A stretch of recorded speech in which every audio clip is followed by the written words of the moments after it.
My Lords, motion for debate, the Grenfell Tower Inquiry report. Lord Khan of Burnley. My Lords, it has been more than 7 years since the tragedy at Grenfell Tower, but time has not diminished the shock and horror that we all felt when we witnessed the terrible events in West London. It was an immensely personal tragedy for the bereaved families, survivors and residents in the immediate community. 72 people lost their lives, 18 of them children. The community were failed in the years before the fire and the immediate aftermath. I'm sure I will be joined by those across the House in paying tribute to them and restating our commitment to ensure that lessons are learnt. This is what we are meeting here today to do, to debate and discuss the findings of the Grenfell Tower Inquiry's Phase 2 report as part of the government's work to ensure it never happens again. This is the least we owe to those most affected by this tragedy, a tragedy that the inquiry found to have been entirely avoidable, a tragedy that, to quote the report, was a culmination of decades of failure by central government and other bodies in positions of responsibility within the construction industry.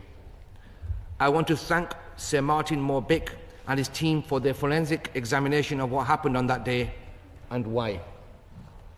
Their report was difficult to read. The findings prompted renewed shock and horror at the lack of competence, lack of professionalism, lack of oversight, lack of integrity, and in some cases, downright dishonesty in those we trusted to keep us safe in our homes. As the inquiry makes clear, the tragedy was a result of a collective failure, the failure of the state to protect residents from harm, and the failure of those who we trust to build and maintain our homes to put safety first. The inquiry uncovered systematic dishonesty on the part of those who made and sold the cladding and insulation that was used, and it describes how they engaged in deliberate and sustained strategies to manipulate the testing processes, misrepresent test data and mislead the market. The government understands the criticisms that were levelled at the state. The Prime Minister has apologised for the failings of the British state, and as the Lord's Minister for Faith, Communities and Resettlement, I want to say again how deeply sorry that I am, and this government is, for the failures that led to the tragedy, and how the Grenfell community were treated in the aftermath by those who should have been there for them. They have waited a long time for the findings of the inquiry's report and for change. With each inquiry hearing, each news story, each government announcement, and with each new commitment to change over the past 7 years, they had to relive the painful events of that night. Sir Martin's report exposes the truth in unsparing detail, but we recognise that this is not yet justice. It is imperative that there is full accountability, including through the criminal justice process, and that this happens as swiftly as possible. I want to reiterate this government's commitment to support the bereaved, survivors and residents of the immediate community now and for the long term. This government is treating the inquiry's findings and recommendations with the seriousness that they deserve. The Prime Minister committed the government to responding in full within 6 months. We remain committed to this timetable and to providing a considered and unambiguous response that sets out how we will build a strong pathway to reform. We are committed to unequivocal reform, system-wide reform, government and regulatory reform, and of course, justice. Our commitment to justice remains as strong as ever, and we fully support the Metropolitan Police in recognise that this is an independent and ongoing investigation. In the immediate aftermath of the tragedy, and again after the inquiry published its findings, we have seen a disappointing lack of remorse, apology or accountability from the organisations and individuals who failed in their duties. I know many noble lords have raised this important issue and their right to do so. Many of those who manufactured, sold and used inappropriate products, and many of those owners and developers who are dragging their heels to now making their buildings safe have not taken responsibility. This government will make sure that they do. I can confirm that the Cabinet Office has sent preliminary letters to companies named in the inquiry for those found by the inquiry to have been part of the horrific failings. This is the first step to stopping them being awarded government contracts. What happened at Grenfell Tower had a deeply personal impact on those directly affected. It was a national tragedy. It shone a light on the failures of the system and how practices, priorities and culture must change. Firefighters at the scene faced impossible circumstances with courage and professionalism, but were let down by poor management, inadequate training and a chronic failure of leadership. Much has changed since 2017. Fire and rescue services are better trained and prepared to respond to large-scale emergencies, but there is more to do to develop high-quality leadership, equipment and training for all personnel, and to develop an environment that supports continuous learning and professional excellence. We have also seen that poor culture and a lack of integrity in our fire and rescue services leads to an operational incompetence and thereby risks public safety. We must also acknowledge the impact of the failures in the fire safety industry. Collective action is imperative to raise standards in key roles such as fire risk assessors and ensure there is sufficient oversight of safety critical work. My Lords, Sir Martin's report focused on fire safety, but it exposed wider failures in practice and culture across government and industry. There have been important reforms since 2017, but there is more to do. Culture change cannot be a long-term aspiration. It must begin immediately. The government has an obligation to carefully consider the findings and recommendations and continue to reform accordingly. So too do the designers, house builders, contractors, specialists, professions, those who produce and market products, those who service and manage buildings. Every constituent part of our housing sector must act. What is abundantly clear is that far too many buildings remain unsafe. Yesterday, the Ministry for Housing, Communities and Local Government published its monthly remediation statistics. They show that of the 4,834 residential buildings 11 metres and over in height with unsafe cladding that the department is monitoring, 1,436, 30%, have completed remediation. 983, 20%, have started remediation, but that 2,415 buildings, 50%, have still not started remediation. We must go further, faster. Investment in remediation will rise to over £1 billion into 2025-26, and we have previously committed to accelerating the pace of remediation through targeted measures. I am pleased to say that more on this will be outlined imminently. Everyone is entitled to and should be able to access a safe home, regardless of background or community. What we saw prior to, during and after the tragedy at Grenfell Tower was a lack of respect for residents and a community treated appallingly, both by their landlord and by local government leaders who should have listened and acted sooner. Lessons have been learned, but more must be done so that the right support can be mobilised quickly to respond to major events. We will continue to carefully consider the findings on how central and local government must change, both in how it is organised and its culture. Social housing, my Lords, is a vital part of this country's housing stock, but it must be better. That is why we have committed to a council housing revolution, to reforms that we will ensure landlords are held accountable for the quality and safety of the homes and services they provide. Routine inspections of large landlords will ensure that those who are not meeting standards will have nowhere to hide and will need to take steps to improve.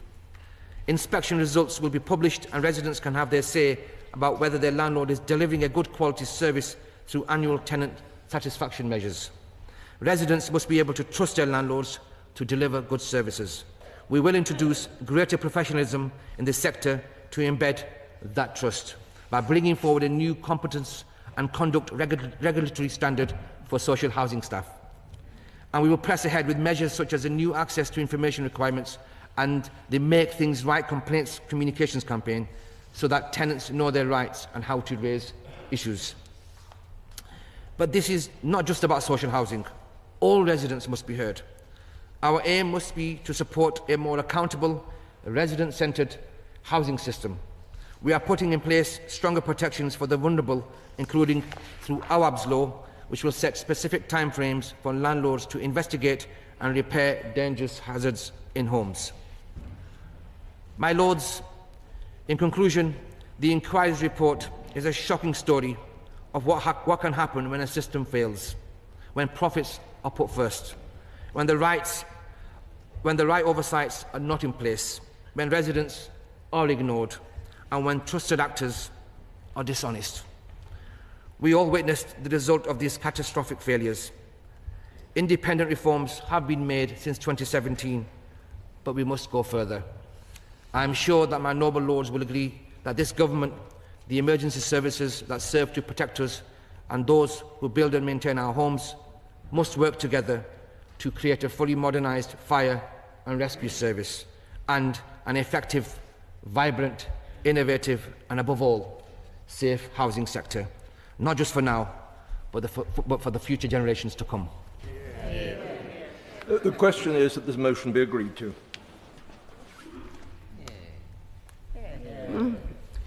My Lords, I want to thank the Government for tabling this debate today, and I would also like to make particular mention of the noble Lord, the Minister, for whom I have the greatest respect.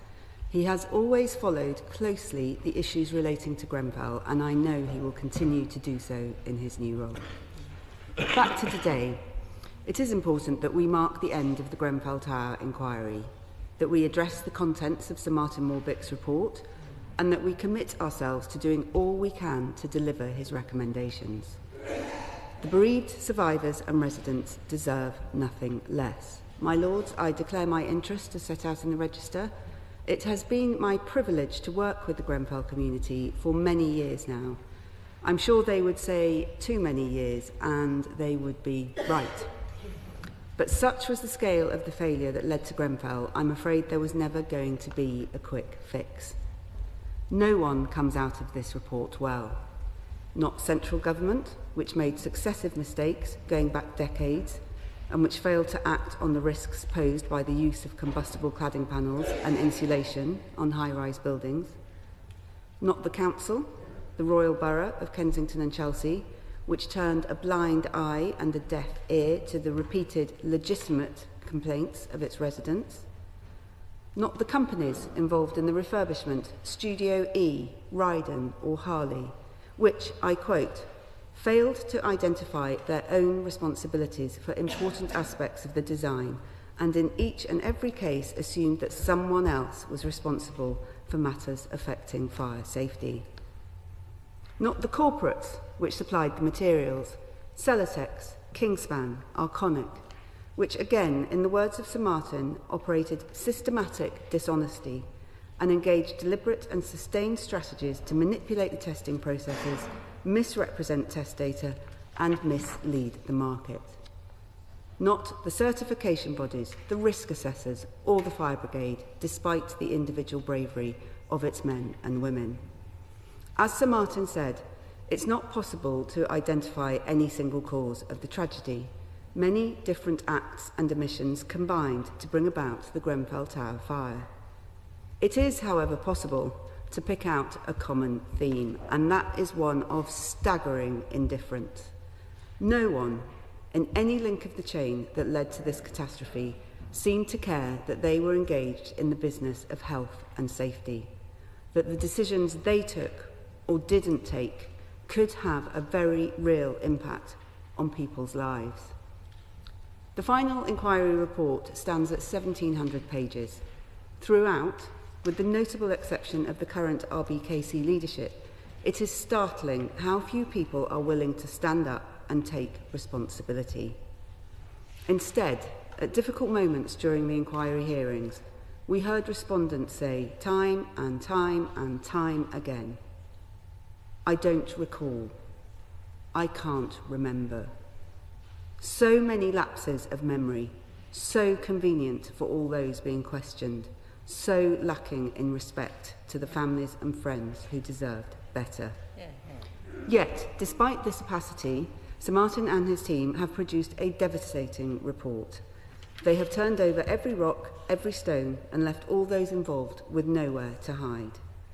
His final recommendations are precise, considered, and most importantly, achievable. My noble friend Baroness Scott of Bybrook will go through many of the individual recommendations, so I will limit myself to more general remarks about overall delivery and the infrastructure of government. My Lords, there is a peculiarity to our system as outlined in the recent report by the House of Lords Select Committee into the Inquiries Act 2005, of which I was a member. And it is the fact that when something has gone very badly wrong, we rightly spend an awful lot of time and money on public inquiries to address that injustice, to work out how and why it happened so that we may learn the lessons, as the noble Lord the Minister said, to ensure it never happens again. Yet there is no formal monitoring of the implementation of inquiry recommendations. At best, this leads to frustration for those involved. At worst, it means that the chances to stop future disasters occurring are missed. And the issue goes more widely than public inquiries. As Sir Martin makes clear, in the case of Grenfell, in the years between the fire at Knowsley Heights in 1991 and the Grenfell fire in 2017, important recommendations affecting fire safety were ignored. In particular, the government of the time failed to implement the recommendations made by the Environment and Transport Select Committee, 1999, which warned that it should not take a serious fire in which people were killed before steps were taken to minimise the risks posed by some external cladding systems. Following the fire at Lakanal House in 2009, the subsequent government failed to review the guidance on fire safety, in particular approved Document B, as recommended by the coroner. These were serious omissions with serious consequences, which is why Sir Martin has recommended that it be made a legal requirement for the government to maintain a publicly accessible record of recommendations made by select committees, coroners and public inquiries, together with a description of the steps taken in response. Now, as I say, others have identified the problem. The Lords Select Committee recommended a joint Select Committee of Parliament to deliver a similar outcome. The Charity Inquest is calling for a national oversight mechanism, which would entail the establishment of a new independent public body to undertake this work. So could I ask the noble Lord the Minister if the government will look seriously at this recommendation and at potential ways of delivering it? Today, we are rightly concerned with Grenfell, but this could have far-reaching benefits beyond this particular inquiry. Now, I appreciate that delivering on such a recommendation would take time. So in the meantime, could I also ask the noble Lord the Minister about the mechanism they are putting in place to deliver on Sir Martin's recommendations? In response to the Phase 1 report, we set up a cross-departmental board chaired by a minister to drive delivery across Whitehall. But I do think an argument could be made, given that this is the final report, for such a board to be chaired by a Secretary of State. My Lord, the Prime Minister said that while the government will respond to the report within 6 months, there would be certain areas where work could start immediately. So could I ask the noble Lord the Minister if putting in place a suitable delivery framework is one of those areas in which work has begun? And if so, can he provide any details as to what that looks like? Now, regarding Phase 1, there were frustrations over the pace of delivery of the recommendations, and that's partly because government moved slowly, but partly because of the way we communicated what had in fact been done. To this end, the Home Office devised an interactive, very easy to access tracker which way surpassed the impenetrable updates given via gov.uk. Now, I'm afraid to say that we did not succeed in getting this up and running for reasons which, if I'm honest, are still completely unclear to me. So could I ask my noble friend the Minister if he will take this back to the department? It really was an excellent innovation, and it would be a pity not to persevere with its implementation. While we are addressing the machinery of government, I would also like to raise Sir Martin's recommendation for bringing the responsibility for fire and safety, currently exercised by MHCLG, the Home Office and the Department for Business, into one department under a single Secretary of State. As ever, he makes a compelling argument. It would mean that information could be shared more quickly and effectively between teams responsible for all the different aspects of fire safety. It would enable policy to be developed in a coherent way, and it would ensure better communication between the proposed building safety regulator and government. Now, of all Sir Martin's recommendations, my personal view is that this would be one of the hardest to implement. Government is not good at overcoming silos, and there is specialist knowledge particular to each department, which is why they each hold certain responsibilities.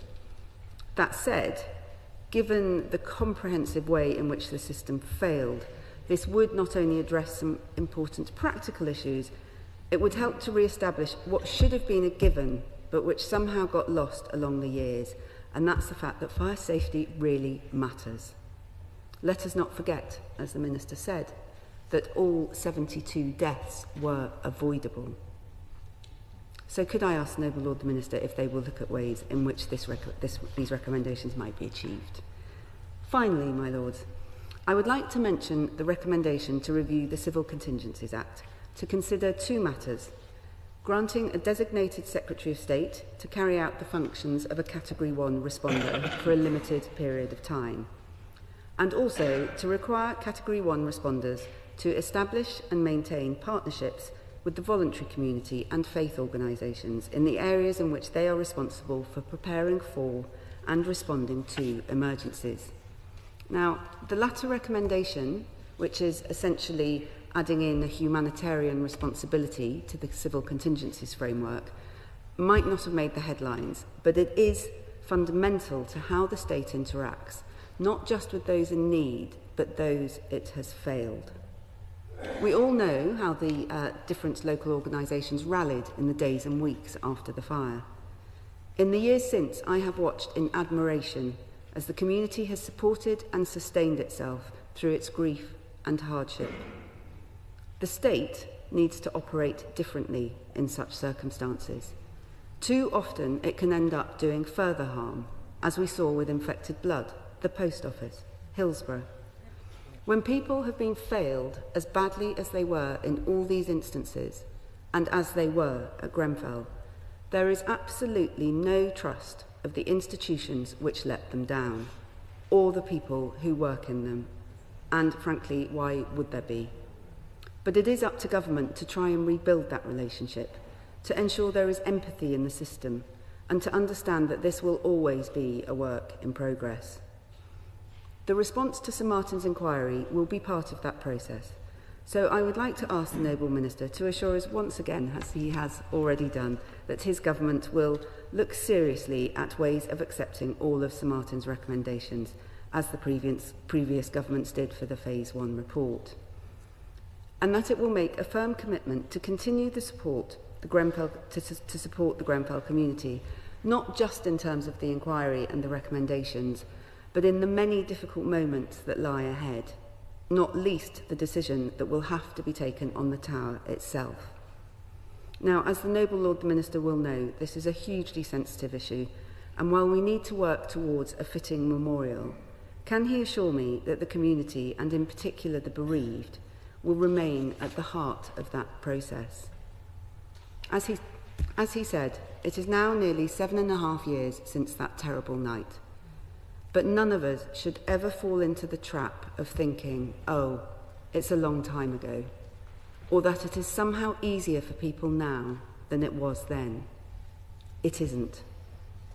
As the chair of Grenfell United said on the day the final report was published, we paid the price. The price was their children, their parents, their neighbours, their loved ones. We cannot bring them back, but we can do what is right in memory of them, and we on this side of the House stand ready to help the government in that task. My Lords, it's a privilege to follow the Noble Lady, and before I begin my contribution, I'd like to echo what she said about who holds the ring in government, because these changes will take time, and we absolutely need to know that. Government silos are well known and well entrenched. My Lords, on behalf of these benches, I too would like to pay tribute to Sir Martin Moore-Bix and his team and the members of Grenfell United, their families and supporters in their relentless search for the truth. It has been a long time coming, and I'm sure we all regret that too much is still to be done before justice is finally done, if it ever is. My Lords, the inquiry's shocking findings place damning blame on companies, the government, bodies responsible for building regulation and emergency services. It concludes the victims were badly failed by those responsible for their safety and that all the deaths were avoidable. Could there be a more succinct, damning and deeply poignant sentence to sum up the Grenfell tragedy? Sir Martin's report does not hold back, thank goodness. He has shone a bright light on the cumulative decisions made in dark corners of boardrooms, in cabinet and council meetings, during the regulation of fire safety and construction methods, and on the interconnectedness of these institutions, which all played a part in what happened on June the 14th, 2017. And those are the two key words, cumulative and interconnectedness, that help me to begin to understand what is at the root of the report's reference to failures of government policy and decision-making. A simple phrase. Let's try unpacking it. What shocked me most were the staggering accounts that revealed cultures of complacency, denial, lack of scrutiny and accountability, back-covering, buck-passing, indifference, institutional negligence, and even systemic dishonesty by the building contractors and these institutions, all of which created the perfect environment for this tragedy. The report exposes the systemic and entrenched refusal by every one of them to ensure that whistleblowers could speak up without consequence, confidence that their concerns would be investigated and taken seriously. Civil servants were found to have ignored, delayed or disregarded concerns. Those who wanted to raise issues were simply too afraid to speak out, and those who did were ignored or, worse still, branded as troublemakers.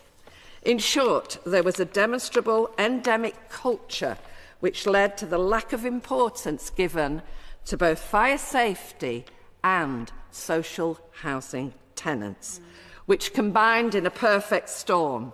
Only the storm was an horrific fire, claiming 72 lives, including 18 children, and left scores injured and displacing many families.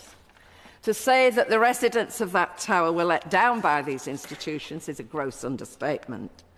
Now, whether this was a cost-cutting local authority, ideologically committed to outsourcing services, a regulation system that had been completely gutted by successive governments boasting about a bonfire of red tape, the privatisation of the building safety testing, a fire service with inadequate controls, or a construction industry focused on profits for shareholders and bonuses for senior executives. They were all in part responsible for the deaths that night. Add to this, my lords, decades of underfunding of our public services. I think we have grown so used to cost-cutting that it has become the norm across those services, including local government. We have watched our services be stripped to the bone and then some abandoned altogether. My lords, there must be consequences to this over time, and we need to acknowledge that this has created a cost-cutting culture across these institutions, with staff under pressure to deliver regardless and discouraged from asking awkward questions, and where those asking those awkward questions are seen as overly negative, a sign of a can't-do attitude and you're not being a team player. It is chastening to read on the Whistleblowers UK website that 96% of whistleblowers whose cases get to employment tribunals lose. To spell that out, whistleblowers more often than not find themselves on a redundancy list. Not for their whistleblowing, of course, there are other ways, but due to service re-engineering or similar terms that are difficult to argue against. But some do still whistleblow, and of the brave souls who do, almost all lose. No wonder they are afraid to come forward if they lose their job and the consequences that flow from that. Remember mid-staffs? Julie Bailey was forced to close her business and move away. Nurse Helen Donnelly was attacked and bullied by colleagues and was too scared to even walk to her car. Minister, does the government plan in the future to find ways to protect whistleblowers? There are many suggestions as to how this might be accomplished, as surely this is the only way to ensure that failings come to light before another major tragedy happens. Many staff are stretched in their day jobs, as doing more for less has been a mantra for years. Within councils, there has been a hollowing out of the role of scrutiny and audit functions, the effective working of which are fundamental to accountability, transparency and resilience. I recall that one of the first things I was told as a brand new councillor by the then Labour leader of Watford Council, in this job you've got to know when you're being hoodwinked by experts. Only he used more colourful language. It was a lesson I took with me as mayor and as a peer assessor. It is one that those on the board of Kensington and Chelsea's tenant management organisation should have heeded. It transpired that it was easy for employees to withhold information, doctor the findings of critical reports and downplay their urgency. Indeed, even outright lying was accomplished with ease. In fact, their fire safety reports were not even done by an expert. They appointed someone without the relevant expertise and qualifications. Why? Because he lied and embellished his CV and nobody bothered to check his credentials. Or ask difficult questions, probe reports, scrutinise actions and timelines, and test results. In other words, they failed to do their job. They were little more than nodding dogs. A harsh caricature, some might say, but it is accurate given the evidence in this inquiry. My Lords, it is the cumulative impact over decades of policies designed to shrink the state, decrease regulation and let the market decide that has led in part to their interconnectedness to Grenfell. Sadly, we appear not to have learned the lessons from history and so are doomed to repeat it. Think Hillsborough, Windrush, Midstaff, infected blood, post office, to name only the high-profile ones. My Lords, let us be under no illusion that those most impacted by this relentless trajectory are ordinary working people, the so-called left behind or just about managing. However we label we choose to put on them, they are the most marginalised in our society and the most vulnerable. And when I looked again at the photographs and heard the stories of the lives of those who died at Grenfell, they were all of those things. But most importantly, they were men, women and children with families who loved them. They loved and were loved, trying to live the best way they could. So my question to the Minister is not a simple one, but how do we know that such a culture has changed and how do we monitor such things? I believe that the regulator and the government are holding Kensington and Chelsea's feet to the fire for their recovery programmes. But how is this being done? Perhaps the Noble Lord can write to me, as this is actually an important check and balance in the system and is probably quite detailed for an answer at the end of the debate. In conclusion, my Lords, the report is very detailed and it has very many wide-reaching recommendations, which is why I've chosen to just concentrate on one bigger issue. There is stuff about emergency planning, they were all prepared. On building control, has competition worked or should it be taken out of council's hands? On remediating buildings, why is the amount of money available considerably less for social housing providers than private owners? Is height an inadequate measure of risk, and should the definition of a high-risk building be reviewed? But I have chosen just the one overarching major issue, knowing full well that other noble lords will seek to get answers to those and many more, and I look forward to their contributions.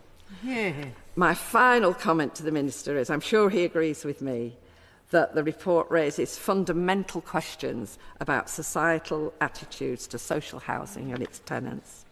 The report highlights that systematic neglect and a lack of investment in social housing contributed to the tragedy. Residents felt marginalised and their concerns about safety ignored. This aspect of the disaster underscored broader issues of inequality and neglect in housing policy.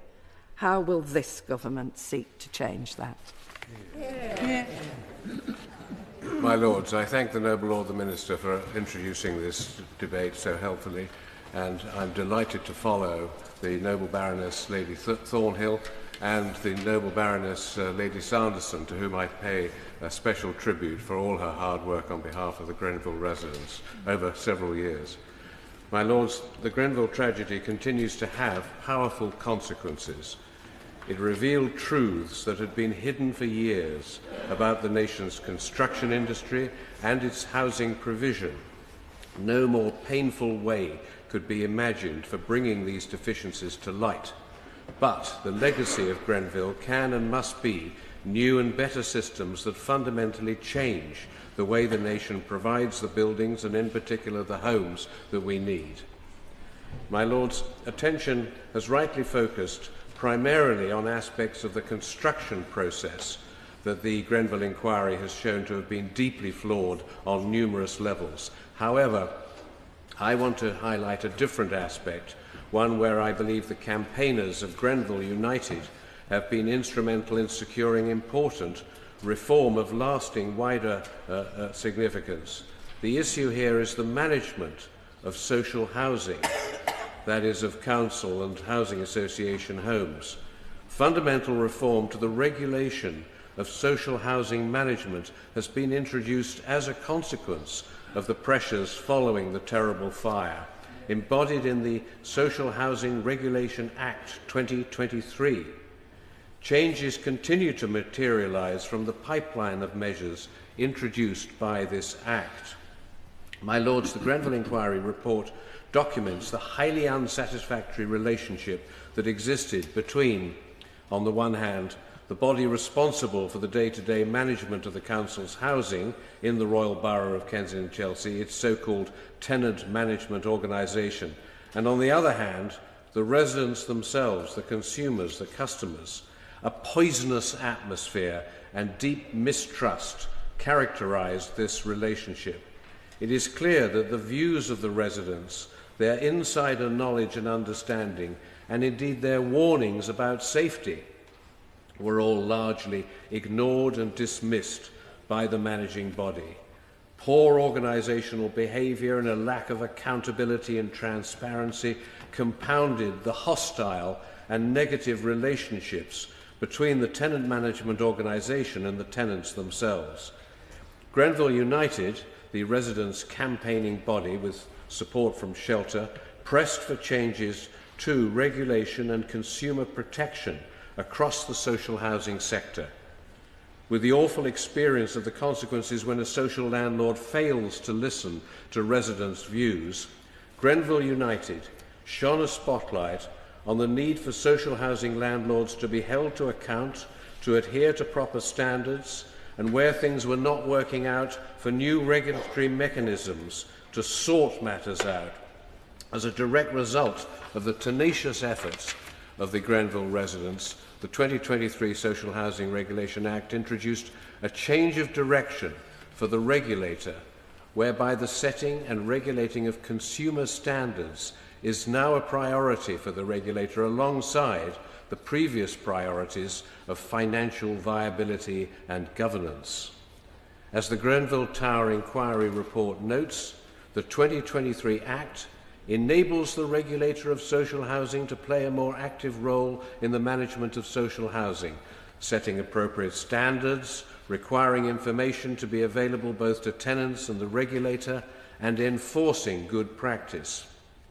A central aspect of this shift in emphasis embodied in the 2023 Act relates to the way that the regulator operates. The Grenfell United advocates felt the oversight role of the regulator necessitated regular inspections, actual visits to the social housing landlords, seeing and hearing firsthand how relationships were working out and how well the housing management was being performed.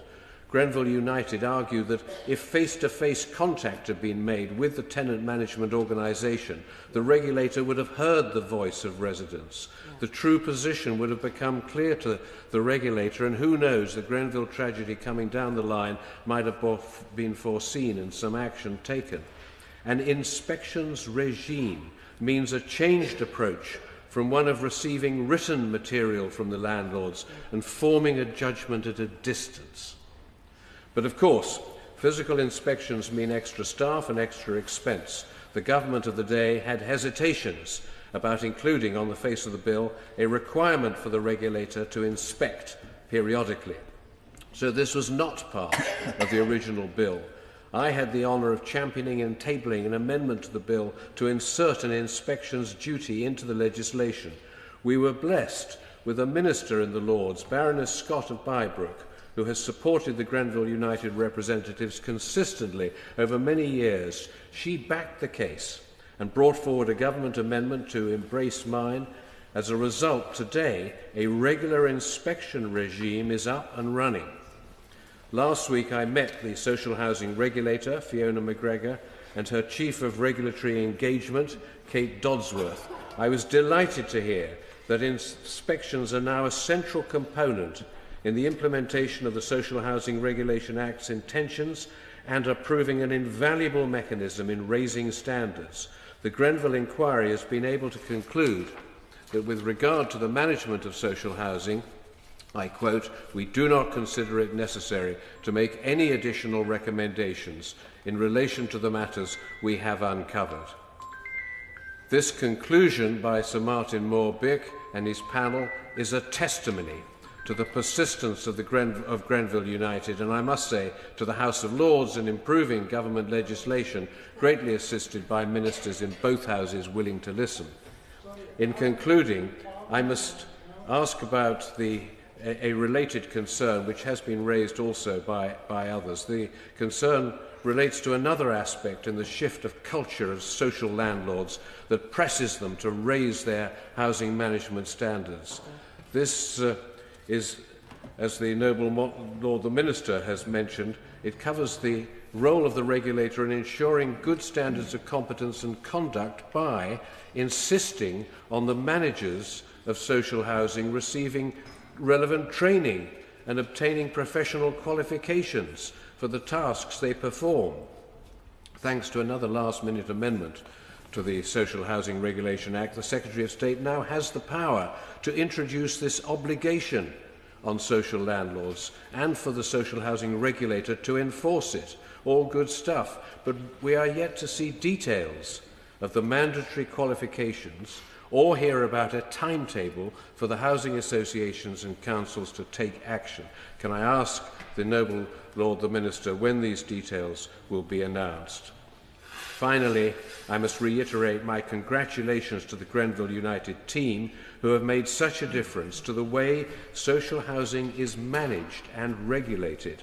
Hundreds of thousands of residents in this sector will benefit for years to come from the tenacity and passion of this small but highly effective group. I'd draw attention to the House to my register of interest, but also for the avoidance of any doubt. I was the chairman of the Local Government Association on the morning of the fire, and I was with the Secretary of State. I attended all of the COBRA meetings and all of the recovery group meetings that the government put on, and then they just filtered away and we stopped doing them, even though the problem hadn't been fixed. But I think I'm right in saying I'm the only elected politician that was at the start of that process and at the end of the line when the government stopped doing it. I haven't finished reading the report yet, and I don't intend to speak for very long today, but I am speaking and thought it important I made the point to come and speak just out of respect for the survivors and for the victims in that fire. To ignore the chance to be part of a debate I think would have been disrespectful, so I am taking part now. But I'm not sure I have anything that I can add appropriately at the moment. The victims will not see justice until people are in a criminal court facing manslaughter charges. That is the only time the victims will get the justice they deserve, and that's taken far too long to get to this stage. I honestly believe part way through the inquiry period, the criminal case should have been running in parallel process, because the people who suffered need to get justice, and the only way that justice is going to be delivered when somebody has their liberty taken away from them.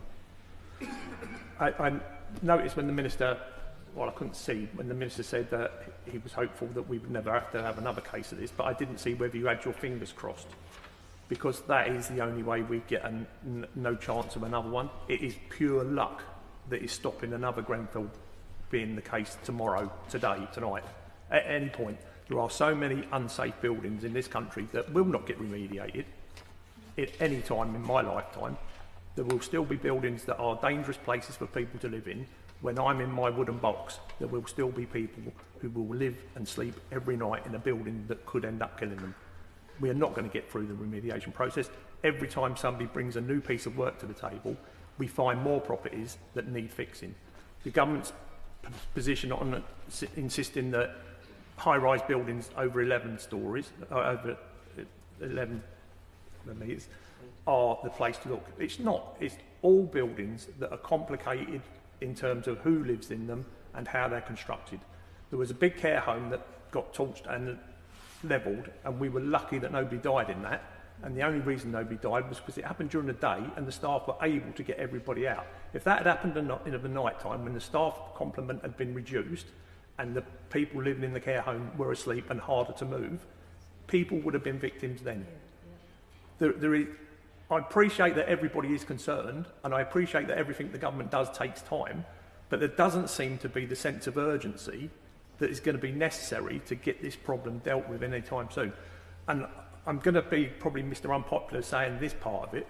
The report was far too long, far too many words in it, 1,700 pages, and there are errors and omissions in there.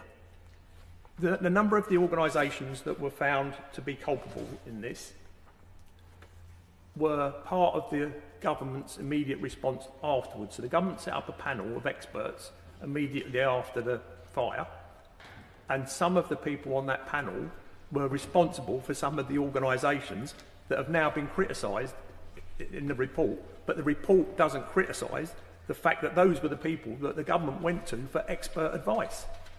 So if we've got the wrong people expertly advising the government on a problem that they have partially created, how will we get to a place where everybody can say that we're content that we've done as much as we can?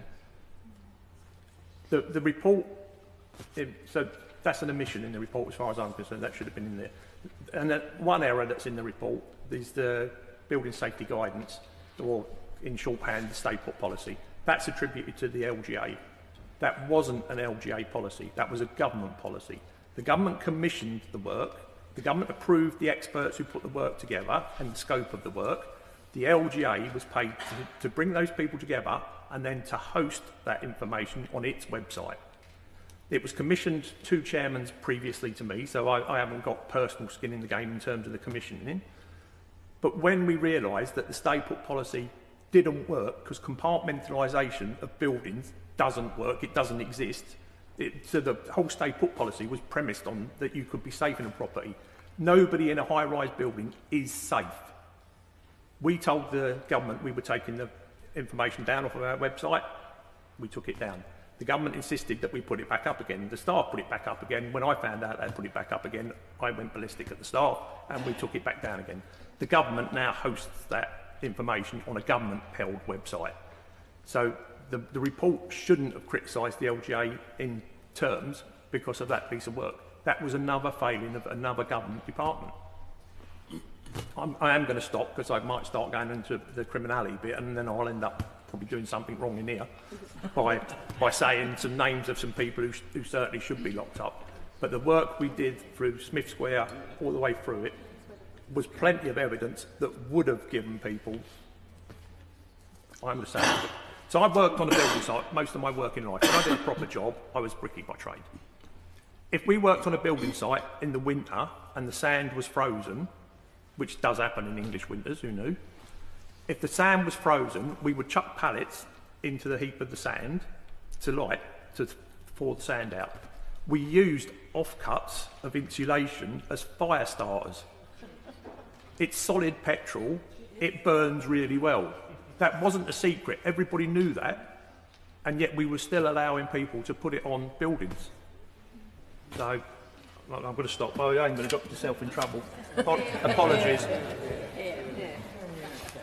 My Lords, it's rather difficult to follow such a speech, but such an insight into the industry and what's gone on.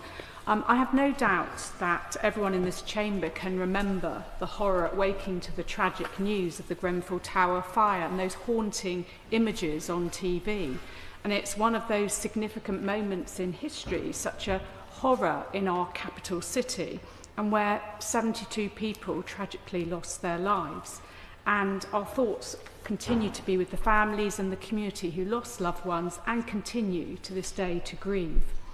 Now, the inquiry has rightly looked in painstaking detail at the facts leading up to the night of 14th of June 2017 and the underlying causes of the fire, where mistakes were made, the condition of the tower and the responses of the public and emergency services. And while some specific recommendations are about Grenfell, there are lessons for every authority in the land. Now, Sir Martin Moore-Bick, the chair of the inquiry, bluntly said, and I quote, "The simple truth is that the deaths that occurred were all avoidable and that those who lived in the tower were badly failed over a number of years and in a number of different ways by those who were responsible for ensuring the safety of the building and its occupants."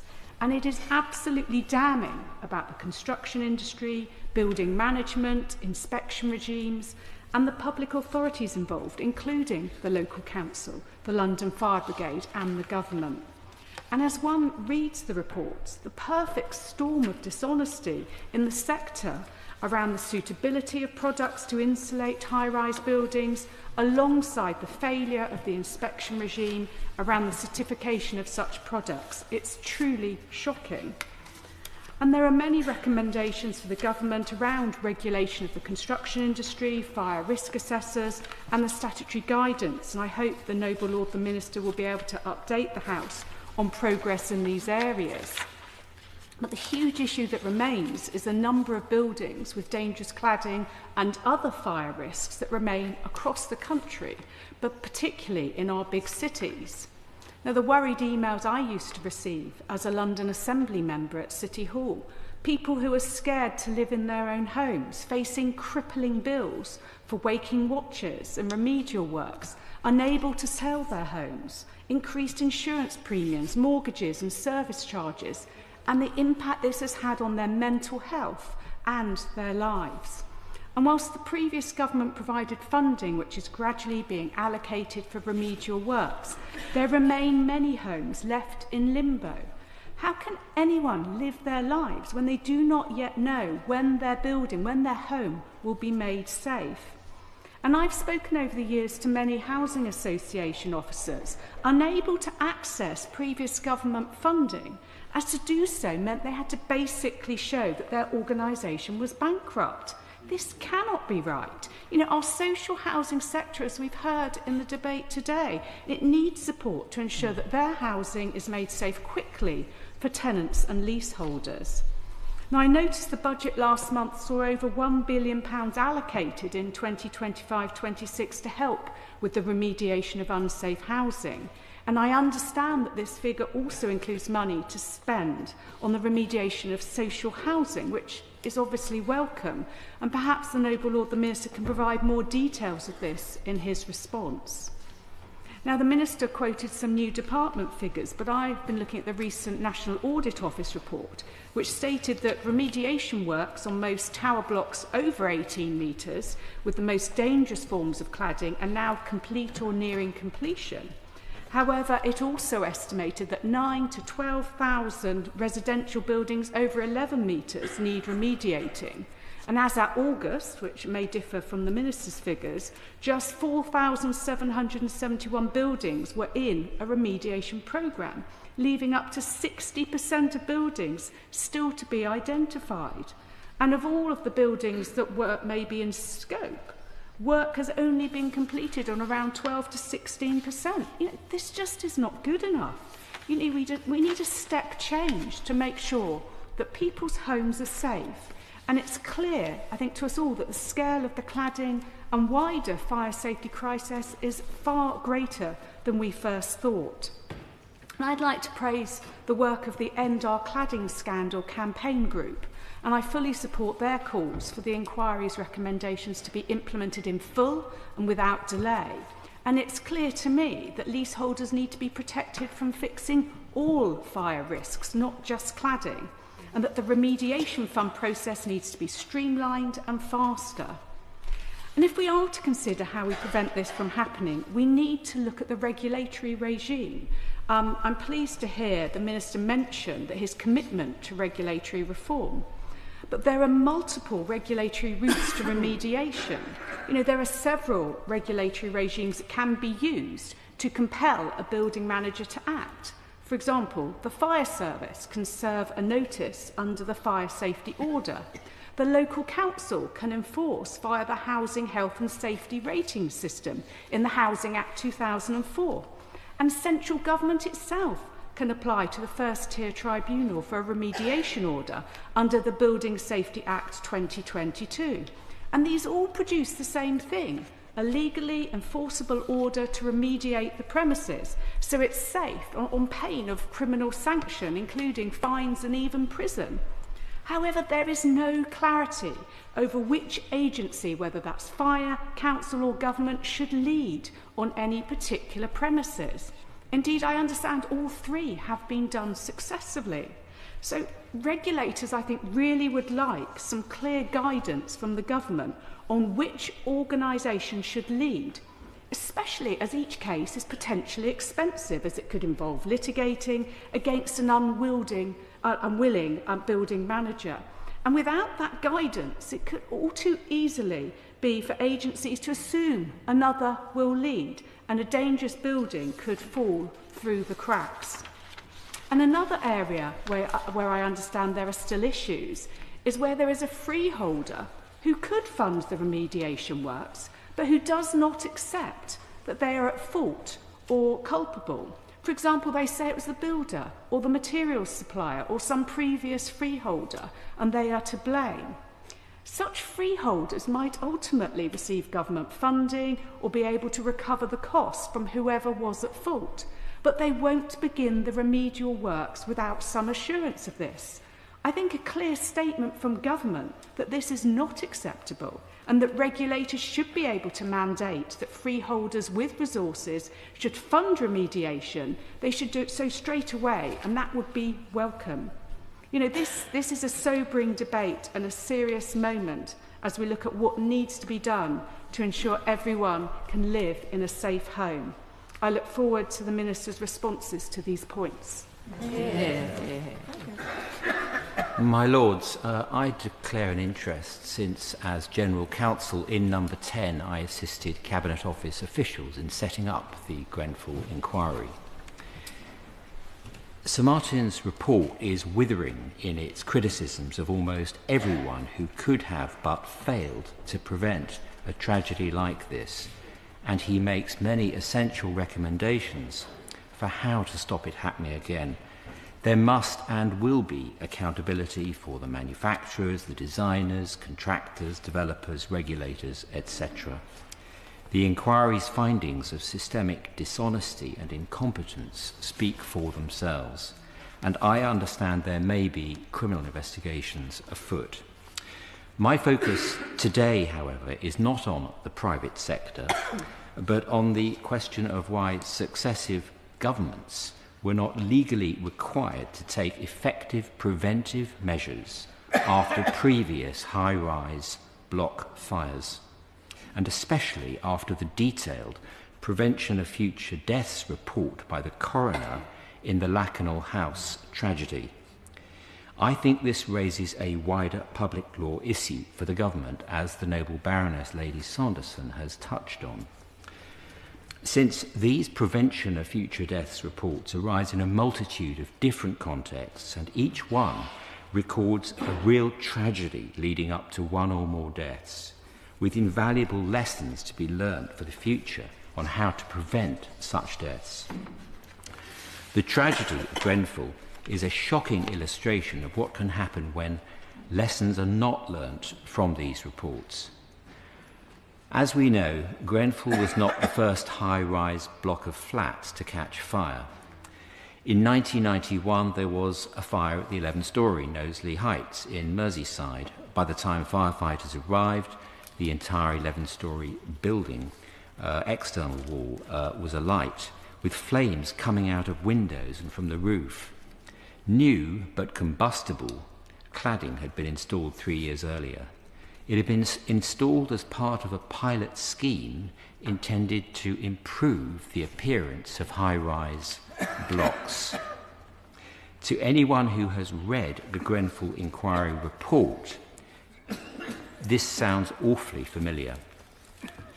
Although no one died at Knowsley Heights when the cladding caught light, the Grenfell Public Inquiry found it laid the ground for the 2017 tragedy in Grenfell Tower. But before that, we must come to Lakanal House.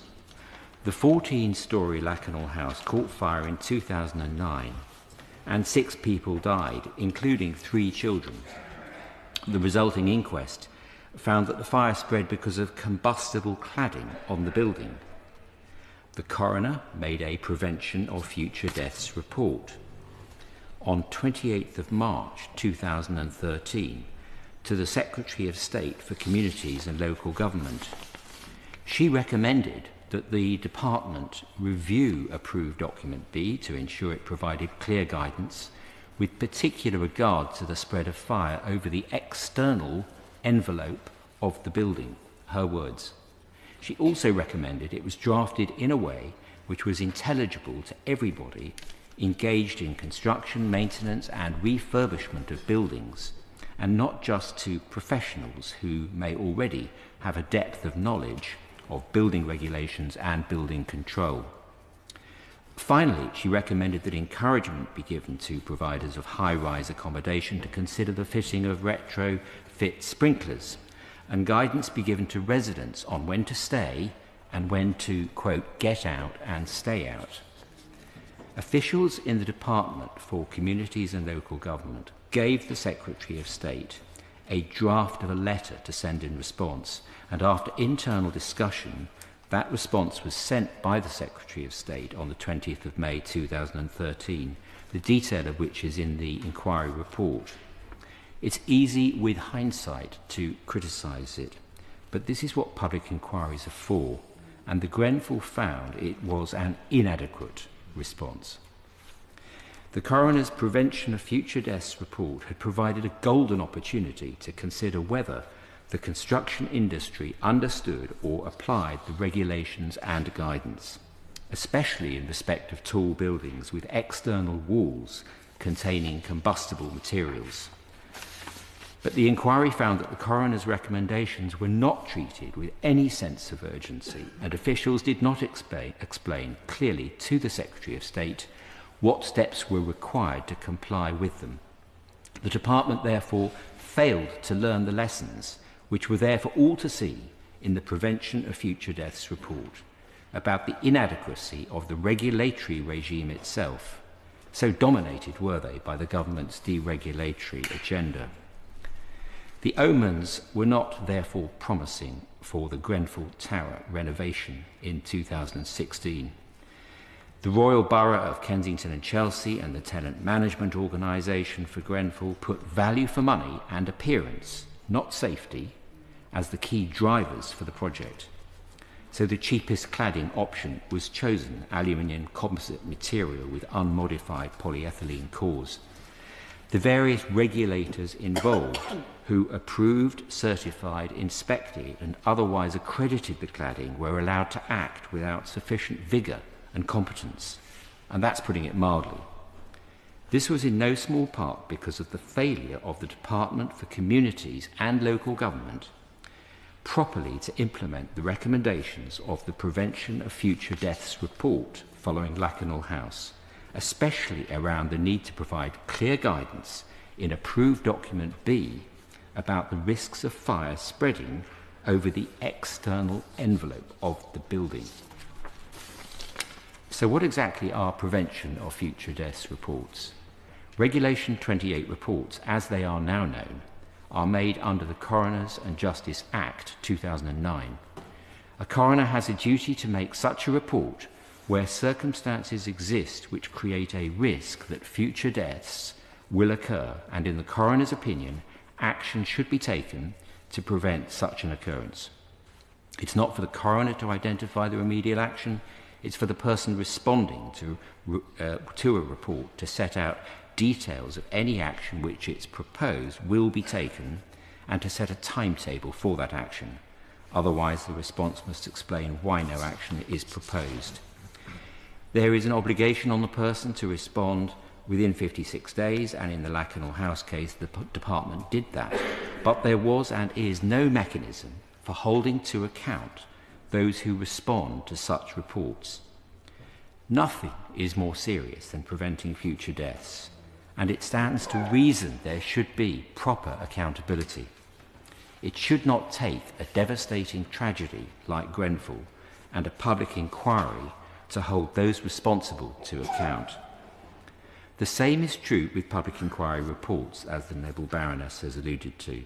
We all know that public inquiries can cost tens or hundreds of millions of taxpayers' money, but there is no legal requirement to implement their recommendations, to give reasons for not implementing them, or even to track the extent to which there has been implementation.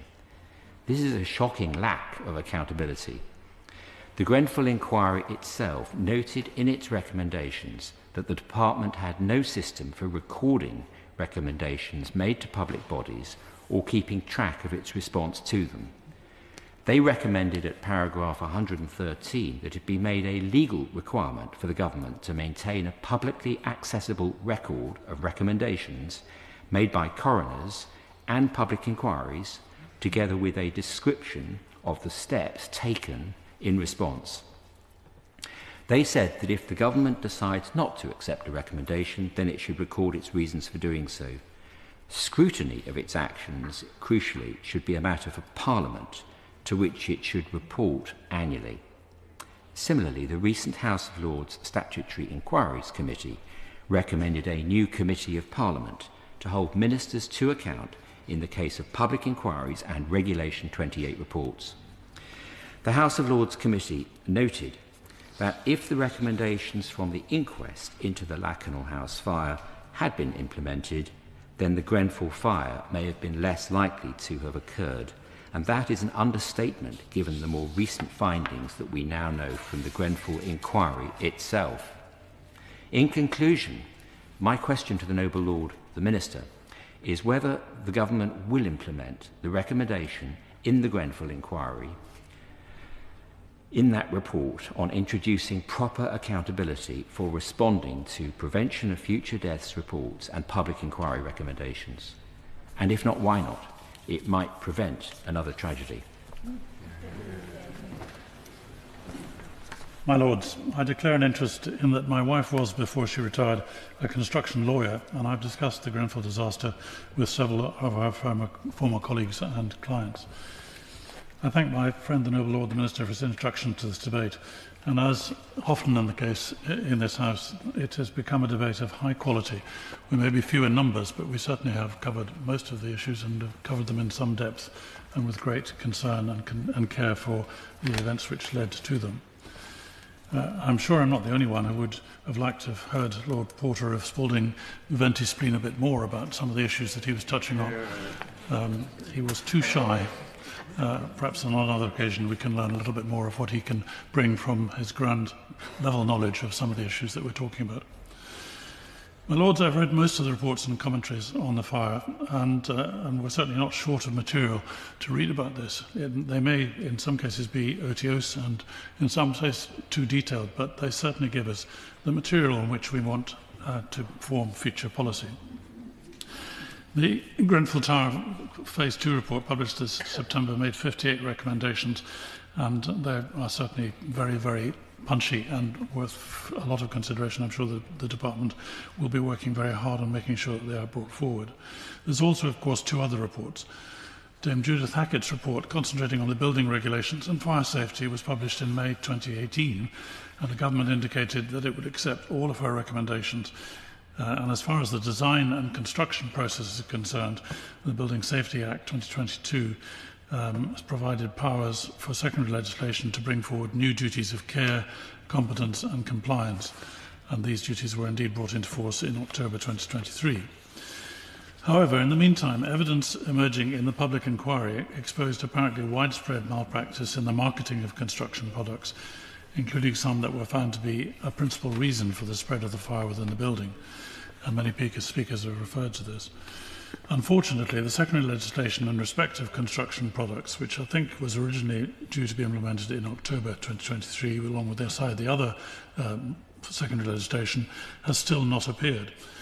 And this may be related to the lack of response so far to the recommendations of the third report, the Moral Day report, which maps out the complexity and opacity of the current construction product regime, sets out proposals for reform, and proposes principles under which the decisions on alternative proposals might be made. Dame Judith Hackett says in her foreword to the Moral Day report, "We must move from a state where up to 2/3 of products are unregulated, there is a lack of clarity around purpose of testing, the fitness for purpose of current standards is questioned, and there is no enforcement to implement a process that delivers quality and confidence." That is rather a damning indictment of where we stand at the moment, and it is this package of reforms which are in fact missing. It seems to me that the government needs to come forward quickly with secondary legislation on this important set of proposals. And if that's still in process and there's time to look at them, I hope that they will bring into their thinking the Moral Day report recommendations of principles which I think are very appropriate for this discussion and for future thinking about how we do this. They say it's for product manufacturers to develop products that do the job expected of them and to market them honestly, making no false claims. It's for conformity assessment bodies to test and assess these products against defined specifications, impartially and independently, so that those who must rely upon performance claims can do so with confidence. It's for designers to choose products with a performance that is fit for purpose and then design them into the work so that performance can be achieved. And it's for constructors to bring everything together with the same objectives in mind. These, my lords, are not matters which are necessarily always followed. It's not for the regulators or enforcement authorities to act as the industry's quality assurance department and take responsibility for every infraction, but it's vital that they keep a watchful eye out for non-compliance and do what they can to aid compliance. And it is for regulators and enforcement authorities to see that regulations are enforced where necessary, and particularly where they are willfully ignored or carelessly disregarded. And all of the above depends on clear regulatory requirements and standards that deliver the desired outcome. And these, my lords, are the ones that we are awaiting. This year alone, as we've heard, there have been several tower block fires, and we've also been told that no building is basically really safe. It's also been reported that over 4,000 buildings across the country remain partially or wholly covered with unsafe cladding. Is this a situation that can continue? I do hope not. So I end by asking my noble friend the Minister, given the critical role that inappropriate or missold products played in the rapid spread of fire in the Grenfell Tower tragedy, and noting that the original intention was to bring in new regulations by October 2023, when does the government intend to make proposals for reform along the lines I've outlined? Baroness Brinton is taking part remotely. I invite Baroness Brinton to speak. My Lords, I declare my interests as a Vice Chair of the All-Party Parliamentary Group on Fire Safety and Rescue, and I'm also a Vice President of the LGA, and it's a pleasure to follow Lord Stevenson, who laid out many of the Hackett reform proposals that are so essential. But I want to start, my Lords, by paying tribute to the victims and survivors, many of whom had complained about the lack of safety in their building for many years, and also for the wider community around Grenfell. My Lords, they still face many problems every day. I'm pleased that the fire services have recognised their own failures, but as the Noble Lord the Minister said in the opening speech, that is just the start of the failures of so many bodies, both public and private. At the heart of this inquiry report is the evidence of the poor treatment of people, especially those who are already marginalised in our society. Sir Martin said, "A marked lack of respect for human decency and dignity, those immediately affected feeling abandoned by authority and utterly helpless." My Lords, this could also be written about the other inquiry reports, such as Windrush and infected blood. All of us, whether ministers, politicians, officials, staff, or members of the public, must constantly challenge our own thinking and behaviour to make sure we change. The tenant management organisation failed badly. Never again should social housing tenants be regarded as not worthy of safe housing or treated the way that Grenfell tenants were treated. Never again should the vulnerable, especially the elderly and disabled, be regarded as not worthy of safety systems to get people out of burning buildings. And it seems extraordinary that in the 21st century, and after 40 years of serious fires, we have to fight for the changes needed to ensure that buildings are safe, mainly, but not only, for fire. Sir Martin Morbick's final report of the Grenfell Tower Inquiry is blunt that building safety has failed for decades in central government, local government, and the construction industry. And he says that every single death was avoidable. Can the Minister confirm, as it did with the infected blood inquiry report, that it will review these recommendations at pace? Specific criticism about the deregulation of safety legislation is important. The failures of the construction sector, whether regulators, manufacturing companies, builders, maintenance or management agents, is also shocking. The 2018 Dame Judith Hackett report, with 50 reforms for the sector, were accepted by both Sir Martin Morbick and the last government in 2019. Key was the golden thread of safety running through the sector from manufacturing, construction to regulation and training. And after the Hackett report was published, the last government accepted it should implement urgently, but it appears that only more consultation happened. The steering group on competencies for building a safer future, that's a subgroup of the CIC Built Environment Organisations together, have noted the Hackett review suggests that a year should be required for completing her work, with updates every quarter. On the 5th of October 2020, the Competence Steering Group released its final report setting the bar, which includes recommendations designed to produce a new competence regime for construction safety. But in December 18, James Brokenshire launched a Building Safer Future implementation plan, I get this right, on the 20th of April 2020, in response to the Building a Safer Future consultation, the new Housing Secretary, Robert Jenrick MP, announced steps to introduce mandatory sprinkler systems and consistent wayfinding in all new high-rise blocks of flats over 11 metres. However, they went out to consultation and we still wait for government action. So can the Minister say when there will be an update in Parliament on the implementation of the Hackett recommendations and the publications of the very urgent guidance? The APPG Fire Safety and Rescue has repeatedly written to fire ministers about fire safety in flats over the last 2 decades.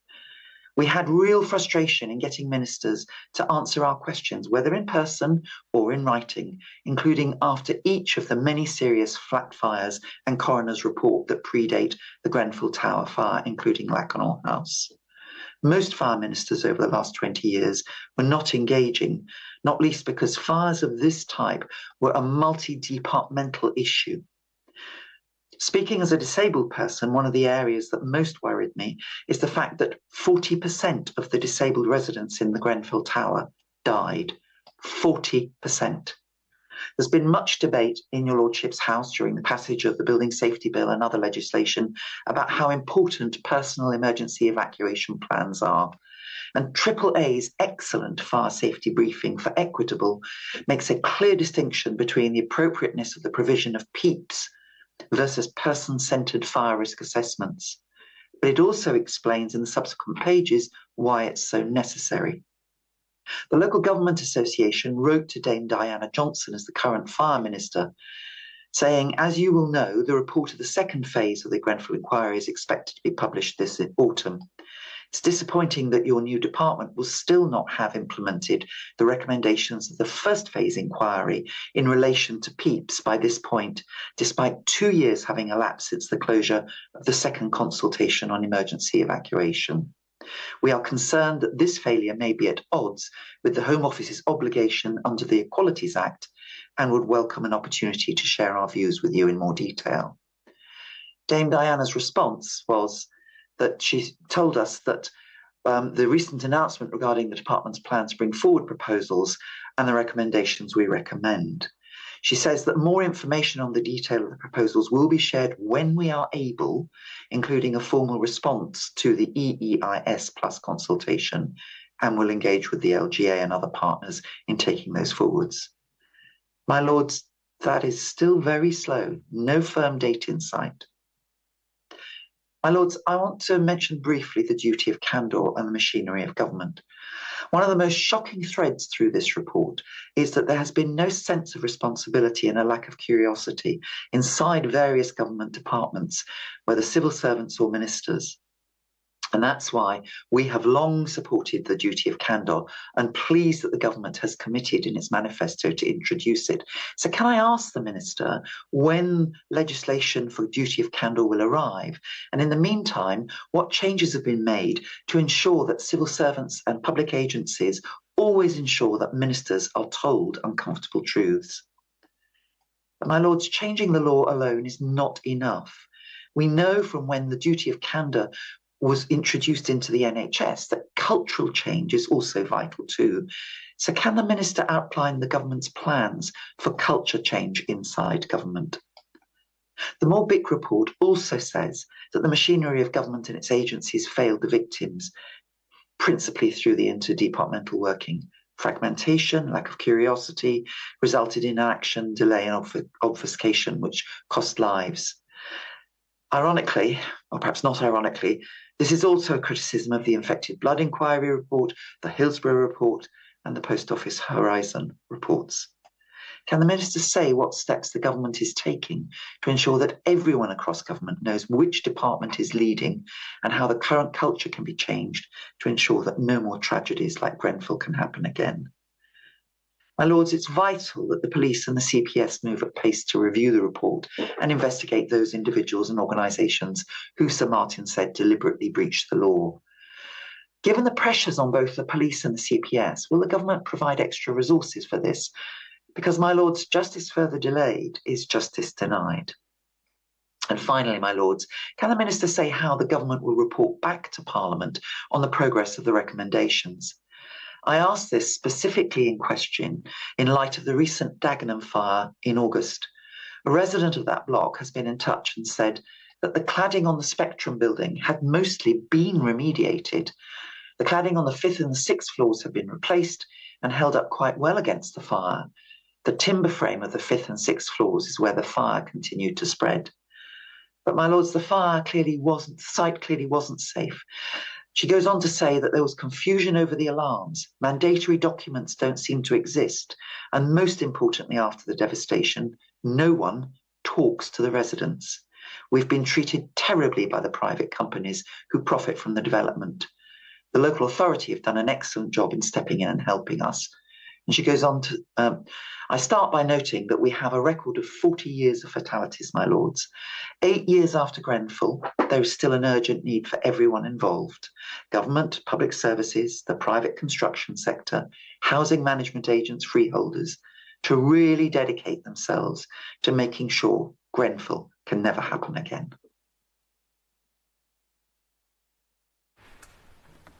My Lords, I'd like to begin by just saying how much I share in the sentiments of my noble friend Baroness Sanderson, who spoke with great power at the start. And also, I want to pay tribute to my noble friend Lord Porter, who proved that you don't need to speak for very long to make a very powerful and important point.